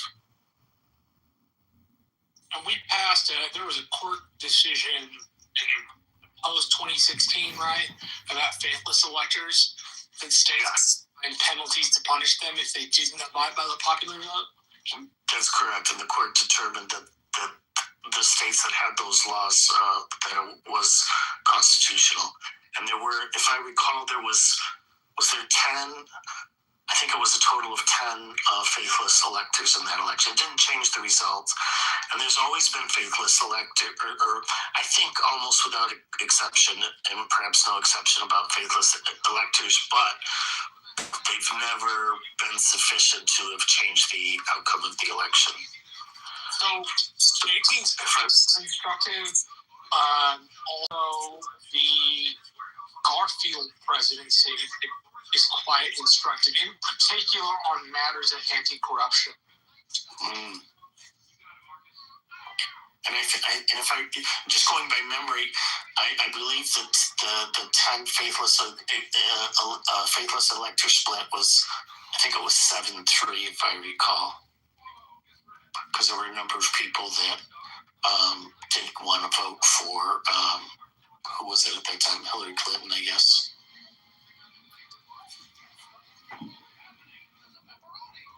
Including one that voted for an Indian. I forgot the Indian name. I picked up Tacitus. at Barnes & Noble today. There's a line that I want to read you that bears remarkable resemblance to modern day early scientific evidence. People are obsessed with Nazi Germany as a comparison. My obsession is ancient Rome. So it goes like this. The populace water the soldiers with gifts, the populace with cheap corn, and all men with the sweet of repose. And so grew greater by degrees, while he concentrated in himself the function of the Senate, the magistrates, and the laws. He was wholly unopposed, for the boldest spirits had fallen in battle or in the prescription, while the remaining nobles, the readier they were to be slaves, were raised higher by wealth and promotions, so that, aggrandized by revolution, they preferred the safety of the present to the dangerous past, making reference to the Republic. Nor did the provinces dislike the condition of affairs, for they distrusted the government of the Senate and the people because of the rivalries of the leading men and the rapacity of officials, while the protection of the laws was unavailing, as they were continually deranged by violence, intrigue, and finally corruption. I think it bears remarkable resemblance to today. That may just be because I like ancient Rome. So it looks like my memory was a little flawed. I said 7. It was actually 6. But there was a 7th one that attempted to be a faithless elector, but was removed and replaced before the vote was final. So that's the 7th one. So the 4 of them were for the state of Washington. 3 of them voted for they were pledged to Hillary Clinton, but they voted for Colin Powell instead. And 1 of them voted for Face-Spotted Eagle. That was the Indian I was referring to. And Hawaii had 1 elector that voted for Bernie Sanders instead of Clinton. And then Maine had 1 that voted for Sanders instead of Clinton. And then Colorado had 1 who attempted to vote for John Kasich instead, but was removed and replaced. And the replacement voted for Clinton. I mean, it's kind of a tangent, but that whole superdelegate shit is fucking ridiculous, man. We need to get rid of that shit. They just be gone like yesterday. And I understand that the Democratic Party, they did make some changes. I forget the specific nature of the changes. But they didn't like outright get rid of the superdelegates. Yeah, they reduced the influence. Yeah, you're right. But they kept them. It was kind of ridiculous before because it was so weighted towards the super electors that it made the primaries almost kind of, useless. Another thing that bugged me, I might not be talking about exactly what you guys are talking about, but another thing that really bugged me about the superdelegates was I remember watching the news back then. I would watch CNN and like most other people and sort of following along with the election results and stuff like this, seeing who voted for what, which state voted which way, stuff like that. How many votes, what was that kind of stuff. And a lot of outlets even CNN, and the AP, they would report, and the New York Times, they would just they would count all of the superdelegates in with the regular delegates, and they would make no distinction between these two things. They would just put in one number and say, this is how many delegates there are now. Because they were biased. Yeah. It was totally ridiculous because in that, if you're referring to the 2016 election, Hillary had something like 95% of the super delegates already pledged towards her. So, of course, it gave her, using that method, what looks like a huge lead. Yeah, it's pretty fucking outrageous, and I gotta give this one to the Republicans. They have a much more straightforward, honest approach to this. There are no fucking superdelegates. Okay, you should take that from the Republican. wasn't We the all most fight each other. There is intrigue, but we all end up fighting each other. that wasn't even the most dishonest part. The really dishonest part, which was attested to by Donna Brazil, was that Hillary Clinton had a secret agreement with the DNC, which even the chair of the DNC didn't know about, which gave her control of the DNC before the primary started. And according to the Democratic Party charter, the party must be neutral during the primary. So she was given control over legal decisions, staffing, advertising campaigns, timing of debates, and everything else. Totally unknown to Bernie Sanders and his people, although some people suspected it, but totally unknown, and unknown to the public, and unknown to even the chair of the DNC. She even said herself, she always wondered why her own personal fundraising campaigns, and as she was chair of the committee, she still had to go through Brooklyn. I mean, it was like crazy. I forget the name of the lady who initially broke that story. Margot Kidder? I think it's Margot Kidder. Margot definitely Kidder, I'm not so sure, but she published it in Counterpunch. The article, the name of the article is like, let me see, like how Hillary Clinton gained control of 33 state parties' apparatuses. Or something along like that. It was I'm sitting here reading it. Yeah, it was published in Counterpunch. You can still go back and read it. Probably it was also covered by the AP and Politico as well. They were more. I totally forgot about that. I think that's technically a separate agreement, but yeah, you're right. That was the Victory Fund, so they had co-fundraising with the state parties, and that money, of course, gets thrown into the Hillary's coffers, basically. So what typically happens, the way I understand it in the Democratic Party, is that how when a person's running for office, like presidential office, the campaign, like control of the party, moves to the candidate and their platform, their campaign. That's typically what happens. That happened with Barack Obama's campaign. You mean after that's the important thing, is that after the candidate has won the primaries, then that happens. But that didn't happen with Hillary Clinton's campaign. They gained control of the primaries, not the general election. The primaries. Long before she won. She gained control before the primaries even started, and it was done secretly. It was an LOA that was secret. And Donna Brazil wrote about it in her book, and there was an excerpt from her book that was published. I think it was in the New York Times, if I'm not mistaken. And she went into great detail, and she mentioned that she told Bernie, she didn't know, she would investigate. And she said when she found out, she was literally trembling and shaking and had to light candles and call him up and tell him, yeah, it's true that there was, I think she phrased it as a cancer within the party.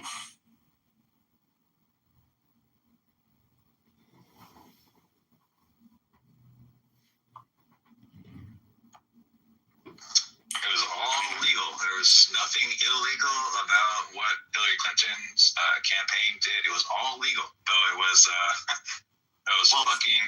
It should be. Well, you want to know the funny thing? This was challenged in the courts because a group of Democrats challenged it, saying that, we gave the money and on the basis that we thought these primaries were legitimate and whatnot, and that the party was bound by their charter, which said that the party was neutral.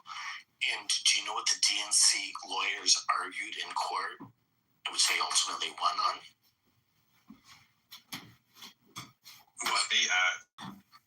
And that they can use use any method they want. They're not bound by what they say about the primary rules, and that they can literally just choose a person in the back room if they want. But there's no legal requirement.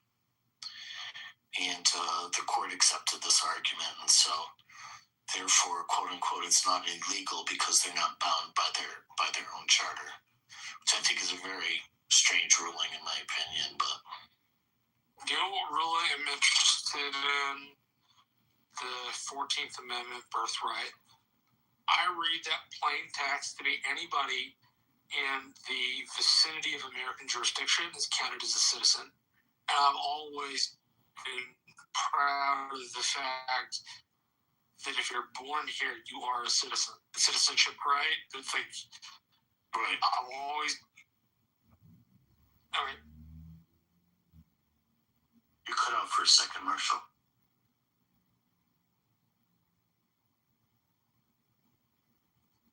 Sorry, I'm my buddy's got a dog that's got kidney disease. My dog, I had to put her down a week ago.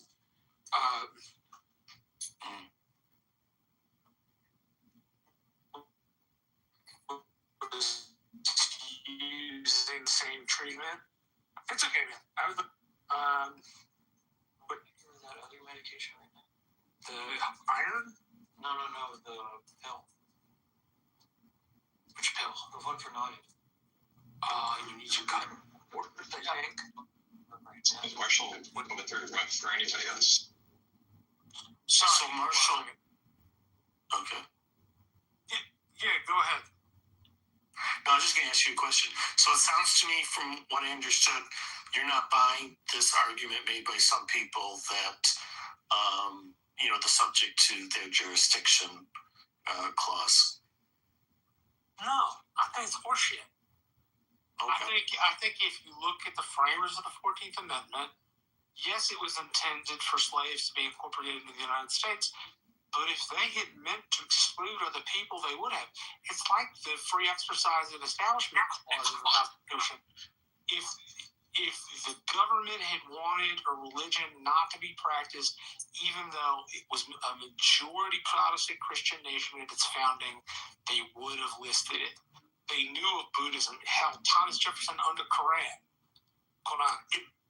Yeah, but they are granting an exemption, which is an exclusion, which is you have to be subject to their jurisdiction, and then it falls into, is that the narrow meaning that we usually interpret, because it doesn't apply to everyone, right? I mean, like, I think people. As I understand it, the Wong Kim Ark court case in the 1890s was the court case that governed this.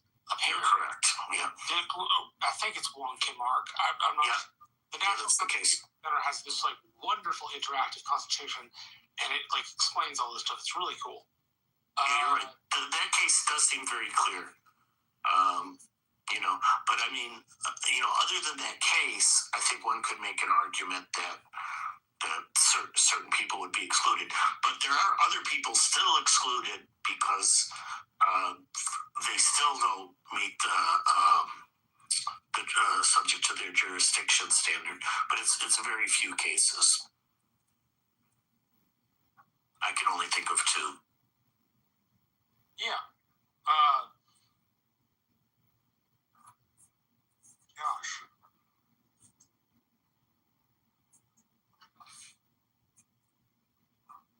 Well, we're in it, aren't we? We sure are. But it'll be interesting to see what the court says. So the court would have to, if they're going to buy the administration's argument, they'd have to somehow overrule the Woken case. I also think they have to ignore the plain meaning of the text. As I understand jurisdiction, it's any place the United States has power. Not it didn't on a ship, a military base, any place the United States has official sovereignty and power, as I understand. But the legal theory, so I'm not saying this is correct, but the legal theory of the proponents is that if they enter the country illegally, that they're not subject to the jurisdiction. Now, some people are trying to extend it to people that entered legally, but I think that clearly fails. That's horseshit. Of course they're subject to the jurisdiction. They get in a car and they run a stop sign in front of a cop, they're going to pull them over. They're going to be subject to the penalties of that municipality. Hell, if they get pulled over by a state trooper for something, they're going to be subject to the laws of the state. That doesn't make any sense. Yeah, I'm just saying that's their legal theory. Yeah, but if they flee, right, they have no documentation on record. They are judgment proof in a lot of different ways. You know, they're not an identifiable person who's entered the country and has any way to follow up on them, right? Yeah, so, my point was if they ran into law enforcement, they would certainly be subject to the laws of the country. But that doesn't mean that the fact that they are in some case doesn't mean that they are generally. Yeah, and I'm kind of split on that one. The one that I have trouble with is when the administration argues that it also applies to people that came in on visas and stuff like that, because that to me seems more clear. But I think the way that the administration has argued it in court is that it would include also people on visas, and I think, if I'm not mistaken, maybe even anybody short of a permanent resident status. I have to check that to be sure. But I don't know. Like I said, I'm a big believer in if the creators of the amendment had wanted to include that, they would have, and they didn't. Yeah, but they didn't include the other exclusions, and those are all accepted under law. Yeah, but doesn't that mean that the court has made a ruling and, we're abiding by the precedent set? Yeah, it was it's long established under common law, so yeah, the courts have accepted it. What are the other exceptions, like diplomats or something? Yeah, children born to diplomats and enemy combatants on your territory.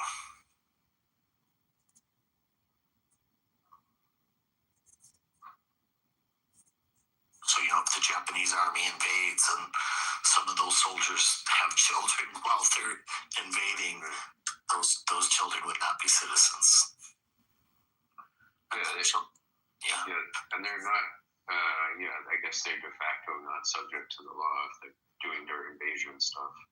Right, that's the logic. And the same thing with the diplomats' children, that they're not subject to U.S. jurisdictions, supposedly, because of the diplomatic community. Yeah, and what about fruit of the poison tree? Right?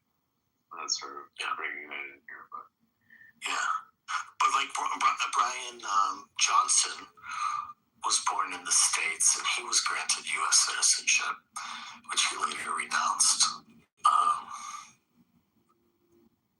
Usually, if you become head of state, you renounce your foreign citizenships that you might have,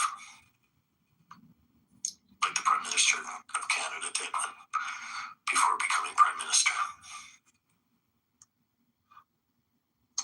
Hey, you know what about this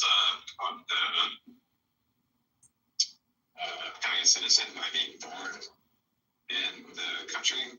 I remember this movie called Thank You for Smoking. It's based on a book written in like the 50s or the 60s. And the book and the movie are about like the tobacco industry and hobby, that kind of stuff. Anyways, like there was one case where like the story, like the main character in the movie is this guy that played by Aaron Eckhart. I forget his name, but he's a lobbyist for big tobacco. And the guy, he takes his orders directly from Winston-Salem, basically the main guy that runs shit at one of these tobacco companies. And the guy in charge is like, he tells Aaron Eckhart's character, he's like, I want you to take these 2 suitcases full of money and just take them over to this other guy, and convince him not to testify against us. And the guy that was going to testify against them was played by Sam Elliott, who used to be, he was like the main guy that wears the hat the cowboy hat, and he rides the horses, you know, and he's in all the TV ads and stuff, promoting cigarettes and stuff like that. Anyway, he got cancer, so he was going to talk it out against his former boss. And Aaron Eckhart's character goes up to him and says, like, he goes to the guy's house, and the guy says, he sees all the money in the briefcases, and he's like, I'm a cowboy. Do you really expect that I would be bribed so easily and blatantly in this kind of manner? And it's like, you know, that's a good response. But then Aaron Eckhart's character says, no, like, my boss, he doesn't consider this a bribe. He just says that, you know, just consider it, you know, as if they were coming from on the wings of angels. You know, the idea is that he would be so overcome with gratitude that he would have to change his public view or stance about the picture. You know, so like so the reason I'm explaining that is because I think that, like, you know, if people want to come to the United States and they have children who then become citizens, and maybe some people think that they won't like integrate or, you know, become part of American culture or something like this. You know, maybe they just might be so like enveloped by gratitude for, you know, the things that you know, the realization of their hopes and dreams for their children, that they would just have to become like American citizens or like take to heart, like, you know, Enlightenment values or the values of the founders and this kind of thing. Anyway, I grew up with a guy. I won't tell you his name because I don't want to dox him. But his family was from Durango, same town as Pancho Villa. And he and I went to middle school together. He's my, believe it or not, the first person I ever knew that was gay. We were 13. We both loved history and Star Wars. And he looked at me and he said, Marshall, I'm gay. And I looked at him and I said, does that mean you like guys? And he said, yes. And I said, awesome. Let's go back to playing Star Wars.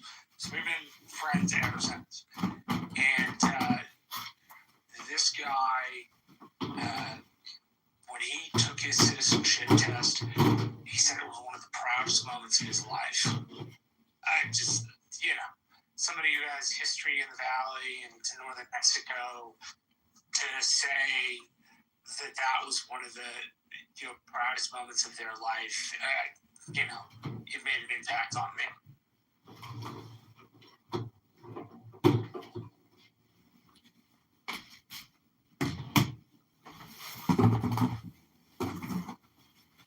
I mean, I would like it if we could revoke birthright citizenship. I'm not sure we can, but I think it needs to be done.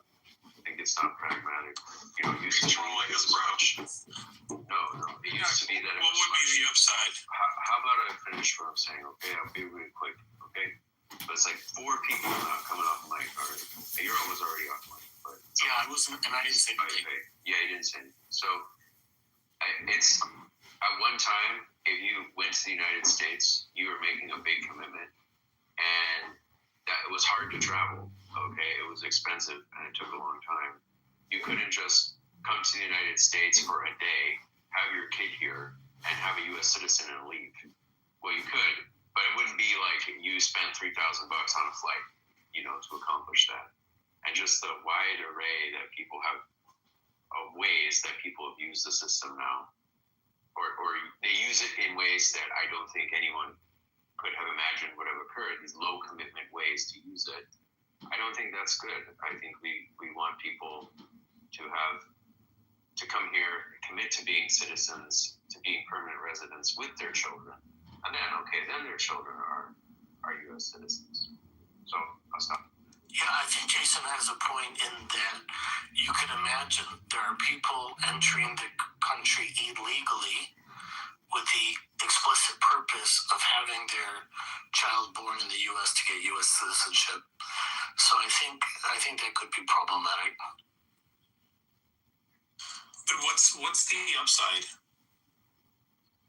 So like if not for birthright citizen, right, then a lot of people aren't citizens. What's the upside of having a reduced citizenship in the United States? Well, I'm assuming that if we did this, it would only be cases going forward. So I don't No, unless there was some kind of ruling, yeah. But so assuming we change it, I think the upside is the people that are U.S. citizens are people that consciously chose to come to the United States and went through the whatever the legal requirements are to enter the country legally. Yeah, so if you're here on a visa or other path that is a visa where there's a path to permanent residency, then you can become a citizen, right? But if you're here unlawfully or you're here on a visa that has no connection to permanent status, then no, right? And that would be more or less the way it worked in practice, even in the early 1900s, because only very, very wealthy people could have afforded to come to the U.S., have their kid, and then go back, and without effectively disrupting their life entirely, because you have to travel on a ship for like a week. How big of a problem is people flying from other countries, and where are they coming from? Like, I would imagine it's mostly Europe and China. Well, I think they mostly come from Mexico. Yeah, I mean, people coming to the system, to the U.S. to have a very low commitment way of being here, okay, where they aren't following the law, or they're only here temporarily and have a kid, is a modest problem. Okay, it's not an urgent problem, but I don't think it's a good thing, right? And I don't think it's like what, I don't think it's like a positive. I don't think it's a negative situation that the founders anticipated. So I think we may a kind of slippery slope to deciding who is a citizen and who isn't, regardless of whether or not they're born here or whether or not their parents were born here. That would be my fear, that it would be weaponized based on political alignment or party affiliation or state, etc. Well, unless the Supreme Court rules differently on this interpretation of the 14th Amendment, I think it would require a constitutional change. So there wouldn't be a slippery slope issue. It would be whatever the amendment explicitly says. Yeah, I'm not sure. Unfortunately, Romero left, but yeah, I'm not sure Romero really understands that. In other countries where they don't have birthright citizenship, they have some other law governing it, and there's no slippery slope there. They decide things according to that law. A lot of countries are just sanguinis, right of blood, rather than just solus, right of soil. Yeah, and very often they have a combination. So it implies you have a birthright.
Making a video.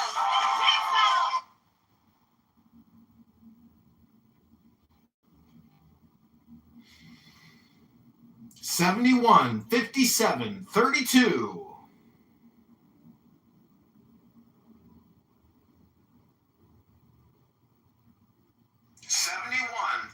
732.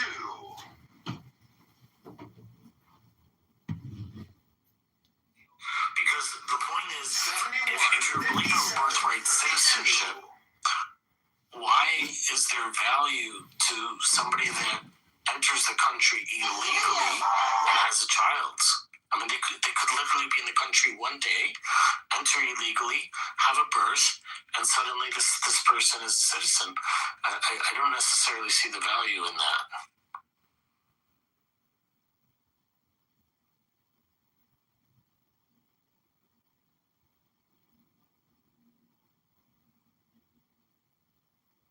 Which is very different.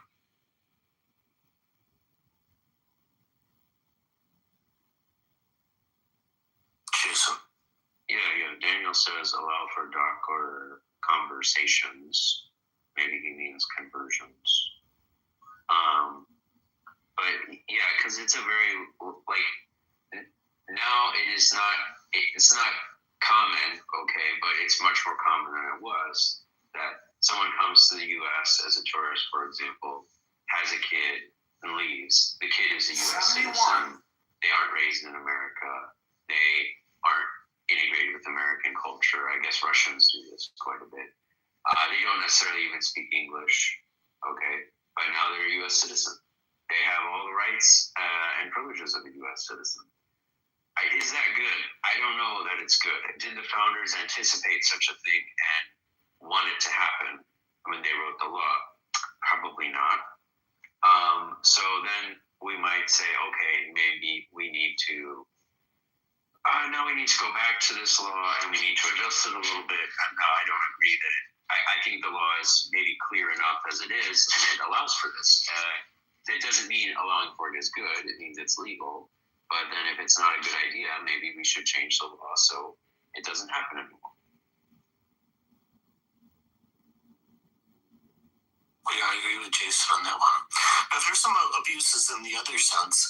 So there's a case I remember where the United States was evacuating people out of Vietnam,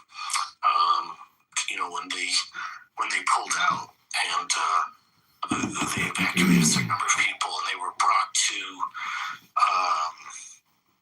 some other country temporarily to stay for a few days, and then they were brought to the United States. And in this one particular instance, a Vietnamese child that was evacuated came to the United States, I think roughly like 6 months old or something around that age. And so he's lived in the United States his entire life and was brought here, by the U.S. government. And the United States decided to deport him, I think when he turned 18 or around that age. And he was literally sent to Vietnam with like the clothes on his back, and they give him some nominal amount of money. I think it's like $10 or whatever. But the thing is, this guy has no, he doesn't know the language, doesn't really know the culture. He's rejected there and considered an American. He's even like very, very tall. So he just doesn't fit in at all. And his entire life has just been, as an American.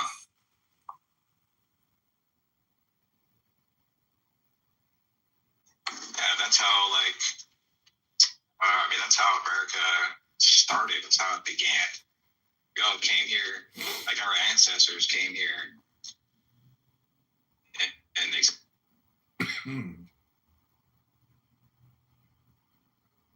I am Ben Siegel. Yeah, we came here illegally, and we fought the inhabitants, and we killed them, and we took over their country. Yes, absolutely. No one can do that to us. I do not think we should allow that. Like, they cannot do to us what we did to get here. I'm sorry, it would be bad. It would be very bad if we're like, oh yeah, you can land your ships here and shoot the cannons at us. That's fine. No, it's against the law to do what we did to get here. No one can do, to get into this country. And to be fair, the Native Americans did not have any any immigration and naturalization policy at all. You know, there weren't passports. You know, there was, yeah. So. And in many instances, they didn't have territorial claims over the land where the settlers went to. And then in some instances, the very famous purchase of Manhattan was done by the tribes and was just passing through.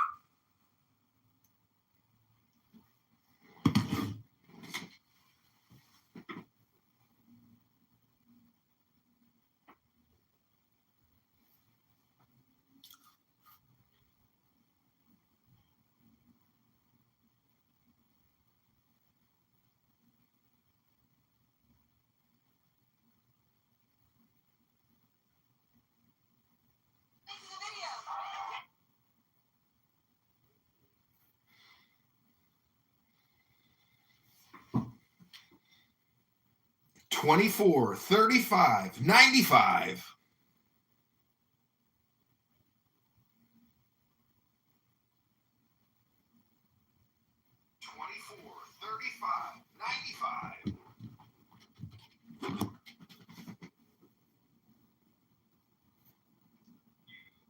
You kind of initially you get the prisoner, and then they become one of you. They become like a full-fledged member of your tribe, and they have the same rights as anyone else in the tribe does. That to me is a kind of integration of a sorts.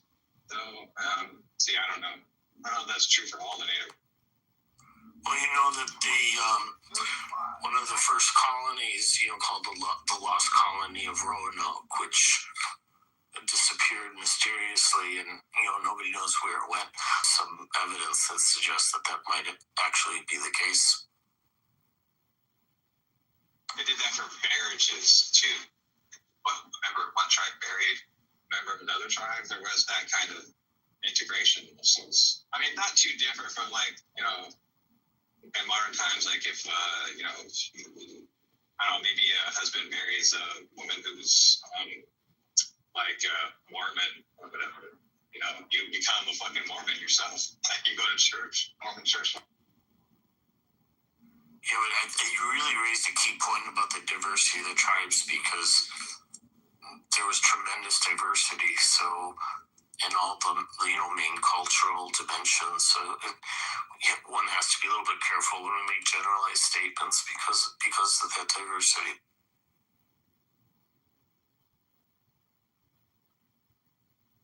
Yeah, I mean, or I guess another way to look at it, Elliot, is I don't think we can. I would argue we cannot draw many useful public policy lessons from how the founders got here, how the colonists got here, because there wasn't a uniform process. It was sometimes characterized by war, right, between us and them, and no, we just took their land, and there was just a multiplicity of different ways that it happened, and with some peoples you could integrate, with some peoples you couldn't integrate, and there was nothing like the international system we have today. All right, class, tonight we're diving into identifying documents, and we more or less process them from their identifying countries, their country of origins documents. We have breaking news of a high-speed pursuit of. And basically, you're a citizen if we can absorb you into the document.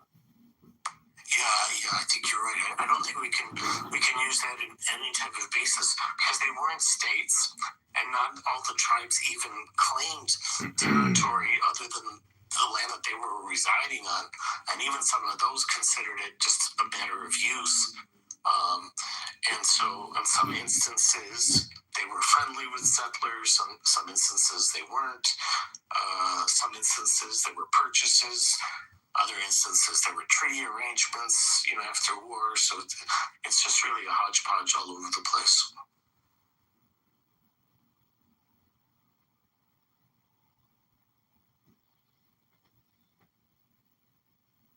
Probably the best example is the French. So the French had a very different relationship with the Indians than the British colonialists. 350, you slide some morsels.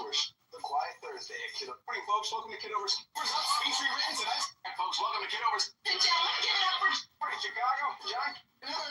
I'm John. Hey, everybody. Jason, I'm kind of afraid to ask, but let's say hypothetically we abolished the 13th and the 14th Amendments. How then do we address what we addressed during the Civil Rights era for Black Americans? Well, I mean, Black Americans are already citizens, so I'm not sure anything would change, right? Let me look at those amendments to see if there's a detail on this one. Okay.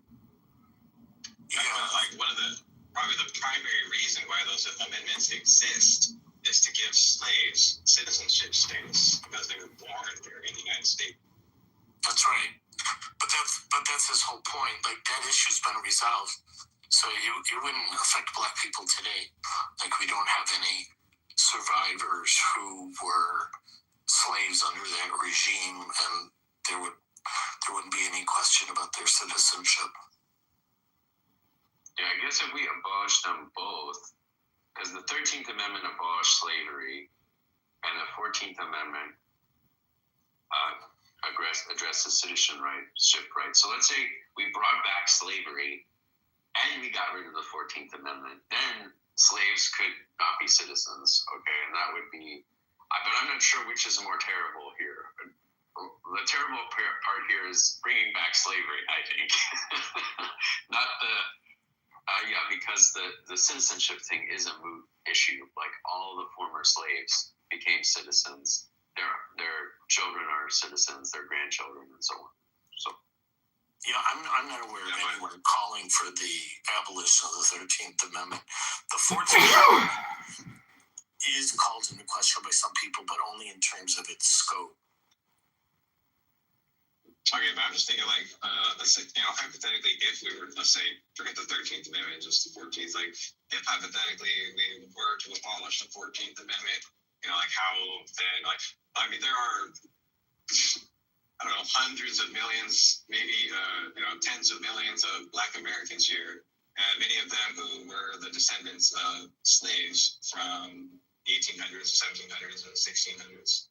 They're descendants. They're the descendants of slaves in many cases.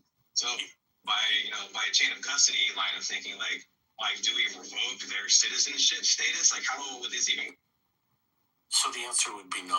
So if tomorrow somehow the 13th and 14th Amendment disappeared, they wouldn't lose their citizenship status. It wouldn't be applied retroactively. Yeah, go ahead, honey. Go ahead. I was just gonna ask Euro if you thought. Do you think that what if they're pretty young ladies though? You know what I mean? Do you think that there's a pass for that if they're pretty young ladies, up and coming, beauties? One thing you could do is we're talking about rights to citizenship. You can be granted citizenship without those rights, right? And so we had a very famous case recently in France where George Clooney got citizenship and bypassing the normal requirements. The CEO of Snapchat did the same thing. Wait, were they beauty pageant participants though, between the ages of 14 and 18? Essentially. Nice. Okay. They're literally granted citizenship by an act of the president saying we like these people, and so he and his wife were granted citizenship, and in the case of the CEO of Snapchat, he was granted citizenship, and his son as well, and all of the normal residency requirements, language.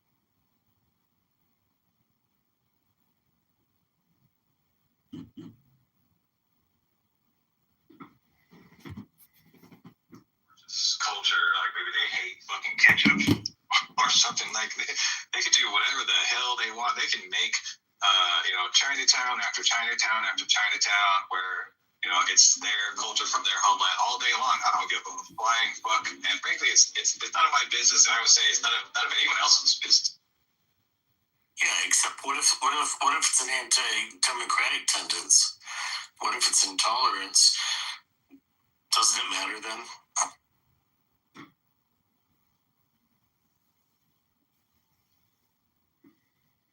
Yeah, what if you can't go to Chinatown because they'll spit on you and they'll say, "Get out of here, white man.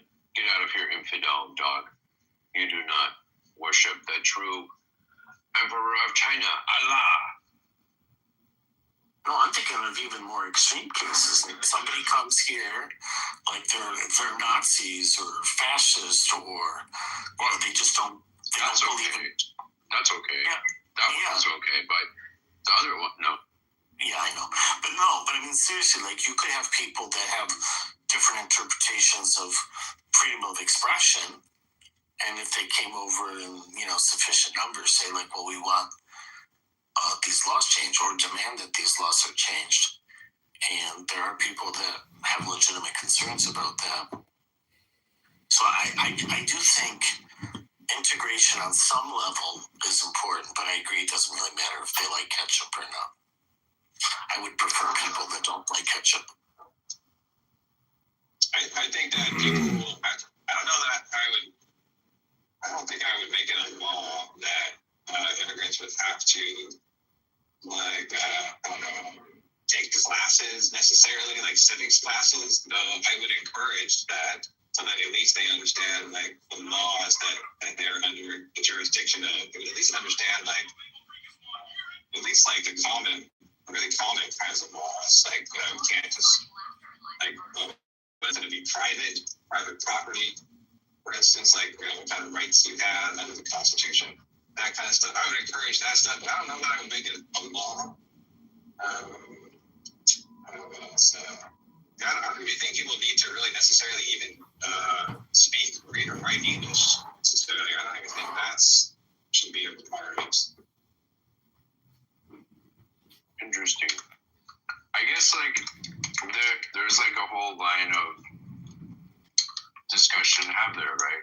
What do we think the goals of immigration are? And broadly, what do we think the goals of policy are? And I would say, I think a good starting point is Salus Populi Suprema Lex. The good of the people is the supreme law. And people in other countries are not the people that Salus Populi refers to. It refers to the people governed by the laws who are subject to the laws, right? They're not a citizen of another country is a subject of that country and can be brought back to that country at any time, actually, until they transfer their citizenship. So it's hard for me to see how it's good for our people if we allow people to come to the U.S. who don't support American values, come here and live here, and even vote in local elections. They don't support American values. They don't understand the legal system. They don't speak English. These all seem like bad things, okay, for the citizenry. And then is that governing in the interest of the citizenry? It would seem to be no. And then we might have to say, okay, well, this is not saving the world is somebody's business, but it's not the government's business. Yeah, I have to agree with Jason. And I think it's also a question of what's good for the Republic. So I think it's very dangerous, this idea that it doesn't matter if you have values that correspond with American values or not, and it doesn't matter if you speak the language. I think this is very, very dangerous. Like I said, it's very easy to have a group which is intolerant coming in large numbers, or not only intolerant, but you could have people that are openly hostile to U.S. values and hostile to the U.S. population come in under this premise, and there's no test. I can't go along with that. I think as long as people are abiding by the law, then it's fine. I mean, I think we've all heard these discussions about like what constitutes as free speech and how far does free speech go. There are things that you are not free to say. There are things that you can be incriminated for and prosecuted and convicted over for things that you say. So free speech is not like ultimate or absolute, and like if somebody wants to criticize like, the values of America in America, well, the Constitution guarantees you that right to do so. Maybe I'm not being clear enough. I totally support their right to have whatever values they want and express them. What I'm concerned about is integrating people in society who are hostile to these laws, not because I'm worried about them expressing their hostility. I'm worried about them implementing into the law their intolerance, which goes counter to the U.S. So I think it's a question of not being good for the Republic. This would be very, very bad. So long as they follow laws. They have no choice, right? No, that's not true. Every country has laws to determine what the path to citizenship is, and it's very common that they have things like tests, like you have to have a certain civil knowledge. You can have value tests, and you can also have language tests. It's probably more common as an exception not to have those things. Even the U.S. Army has a civics test. That's correct. There's fees. Yeah, you forgot fees, by the way. Fees that we talked about. U.S. fees are important. But of course, every other country charges fees to receive a visa or residency permit. It's not unusual. Like if you zoom out to like international hierarchy, no one has a right to be in somebody else's country.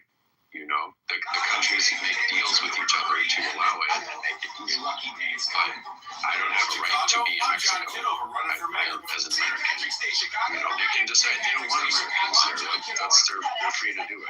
Yeah, but the U.S. is very fee-centric. So just to give you an example, if you want to renounce U.S. citizenship, it's very expensive. They used to make it very difficult, but the law changed. I think it was 20 or 30 years ago.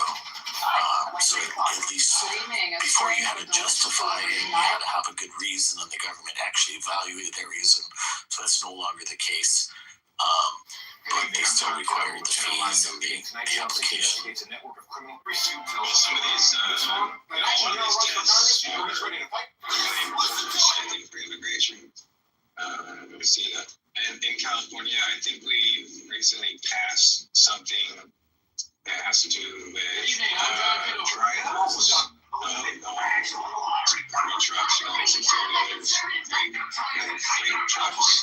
They must be able to at least read the sign has been posted and understand how to weigh in and out, like a way station, how to communicate all these things that are pertinent to their job. I think that's perfectly fine. But if you're not like, and there's other weird stuff too. Like historically, the United States has implemented rules like Morning, boss. voter registration. Very controversial. One example I'm thinking about is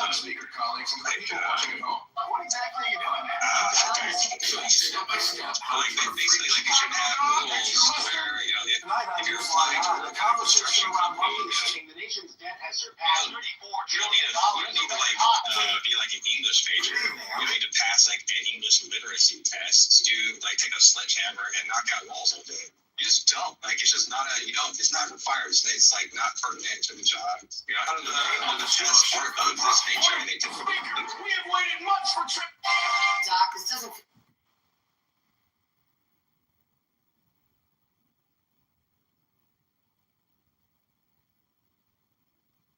Understanding the language of the country is pertinent to understanding the country's institutions or way of life. Engaging with other people in the country. And very few countries permit citizenship. Well, okay, as you disagree with that, so if it's not, you can translate the whole thing in Spanish. You can't understand other people, though. The other people speak the language of the country. Yeah, so that's, yes, you can translate all the books, but most of them, not all of them will be translated. They will be translated into a limited number of languages. So even if you look at a place like San Francisco, you get a voter ballot, maybe it has, 30 languages on it, but there's hundreds of languages in the world, right? You just can't keep going in this direction. So, but yeah, but if the facts, well, no, I don't think you can. It's too expensive. The ballot would get too big. It would be impractical to administer. If the facts change, I change my mind. Okay. If language doesn't matter for some reason, then obviously my argument doesn't matter. But that's it. There's a question there then, because I'm pretty sure that it does, and lots of other countries are pretty sure that it does. Lots of other countries have language requirements. I'm concerned with other countries. I'm concerned with the United States, my country, our country. Like, and it's just a fact that the United States is like people say it all the time. It's a melting pot of cultures, and yes, that includes languages. Many people, maybe even most Americans, are multilingual, meaning they speak multiple languages. Yeah, so the United States does have English. There's a vast range of different languages. People that speak fluently in multiple different languages, or don't speak fluently in English, but they speak fluently in like Spanish, say. So I don't really see the problem. But why not make civics easier for people by translating into their? So the U.S. does have a language requirement for citizenship, and that language requirement is for English proficiency at a certain level. I think it is important, incredibly important, that requirement stay in place because one of the goals of citizenship is you want people to integrate into your society, and you don't want them to become some segregated community that is distinct from the society. And so you want people that are able to interact with the rest of society. I'm not so sure about that. The requirement for the English language. Because they're like translators and stuff, my friends was saying when her mom came here. I understand you could have translators, but it prevents I think it's extremely important to know the language. I mean, I second that. Yeah. But she was saying that freaking, like, when her mom went to get her citizenship, she was asked, like the DMV asked you, do you want a translator? Do you want to take the test in your freaking native tongue? No, that's a different thing. So for the driver's test, as an example, most states do provide the language of the test in a variety of languages. And I don't know about the civics test. Maybe you can take the civics test in a variety of languages too. Yeah, that is true. That could be. But there is a basic English proficiency that has to be demonstrated in speaking, reading, and writing. It's at a low level. It's not like you have to be fluent or you have to be like at a high TOEFL score. It's like just very basic English to make sure the people integrate. They do have residency and age exemptions for the English proficiency standard. So people that are 50 years old and older have an exemption if they've been in the United States as a permanent resident for a while. And people age 55 have even or more. Yeah.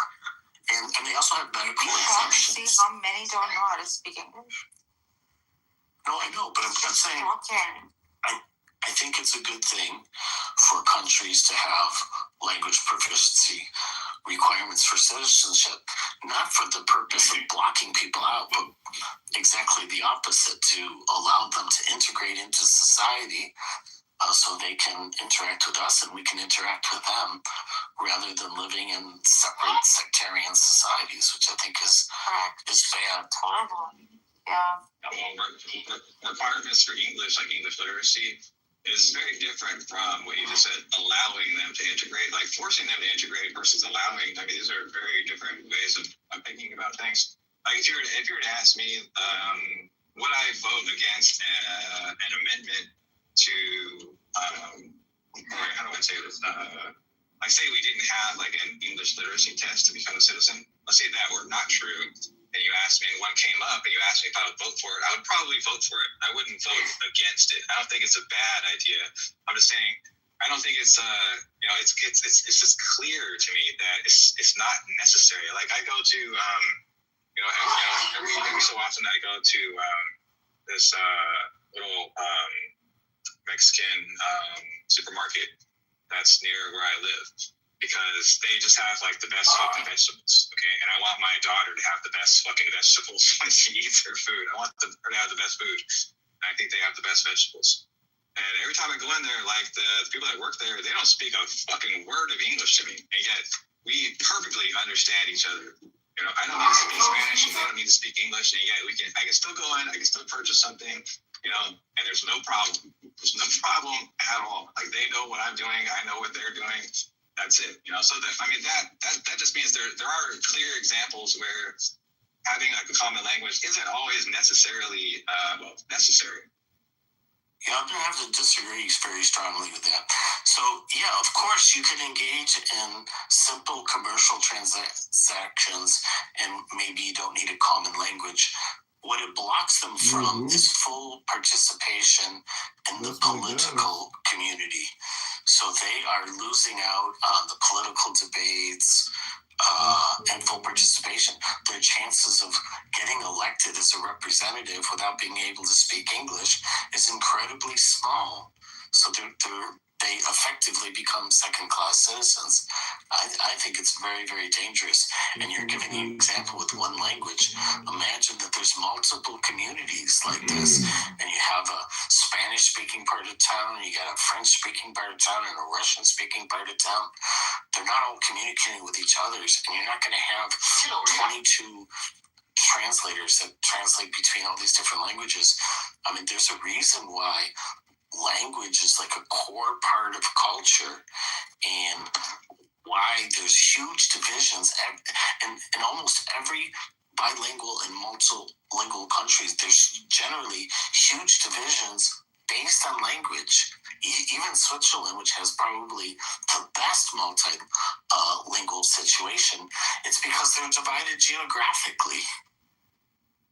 Yeah, I mean, he's right about Switzerland. He's right about it.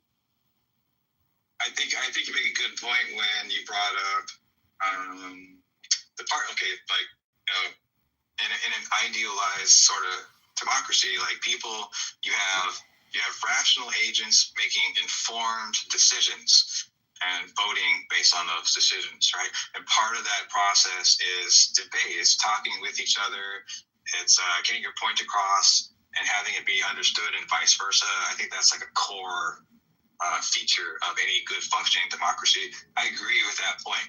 But on the other hand, like, you know, when I receive my ballots to go vote, you know, the front page is English, and I turn the page and it's in Spanish, and I turn the page again and it's in Chinese, and on and on and on. Okay, and people can still make rational, informed decisions about who to vote for in that case. On what basis? That they see the name printed in their language? Well, I don't know if you, I'm sure you probably had a ballot mailed to you. Usually my ballots get mailed to me, but I usually go vote in person anyway. But I still read the ballots regardless. And the ballots, at least in California, have, you know, like for instance, they'll have like a proposition on there, and then they'll have like a description of the proposition, or they'll have the candidate, and they'll give the candidates like views on certain issues that they're running for. And I can read those, and I can understand like what this person is about, or what this proposed statute is about. And if that's in Spanish, like they can understand that too, or whatever. That's not what I'm saying. I'm saying it's not a sufficient basis to vote and be involved in the political process. There's months and months of campaigns. There's issues in the news, etc. that make an informed decision. And you want these people involved in your community and not involved in only a subset of the community. And you don't want the English speakers either to be excluded from their community. I mean, it's not about just understanding what the printed words on the ballot. It's this whole political interaction and community that is continuous. It's all the time. Can I tell you something, Euro? No one really cares in the US. Like, there's a particular, as much as it's a democracy, because I think of its variation and huge diversity, there's just like that many people who really are interested in what you're interested in. It's not like France. It's not at all like Europe, because they truly don't care. And if they're voting, then it's just some sort of, I'm talking about like a majority. Obviously, I'm generalizing, but this is just anecdotal. I don't know if you guys have had a different experience. Yeah, I suspect you're right. I think the way you see it, Nargis, is an elite perspective. Let me put it that way. And there's a lot of other different perspectives to have in this country. And so I think and obviously it's hard to say that one perspective should dominate the others simply because it is more common or because it is more elite. So then you have to come back to ideas about public policy and how, what does it mean for democracy to work, And I think Euro is really hitting on one of the key points here, which is that political dialogue amongst all the citizens is a critical element of the functioning of a democracy. So we need a national language, a common language, even if not an official language, and we need to expect proficiency in that language for citizens with, some exceptions. We can make exceptions. We can decide, as Euro points out, okay, by an act of the parliament, I guess they make George Clooney a citizen as a special case. It's not really going to disrupt the system. But as a general matter, you don't want, I think Euro really presented it in the most generalist terms. You don't want to have an indigestible body of citizens who do not speak the language and are not integrated into the culture.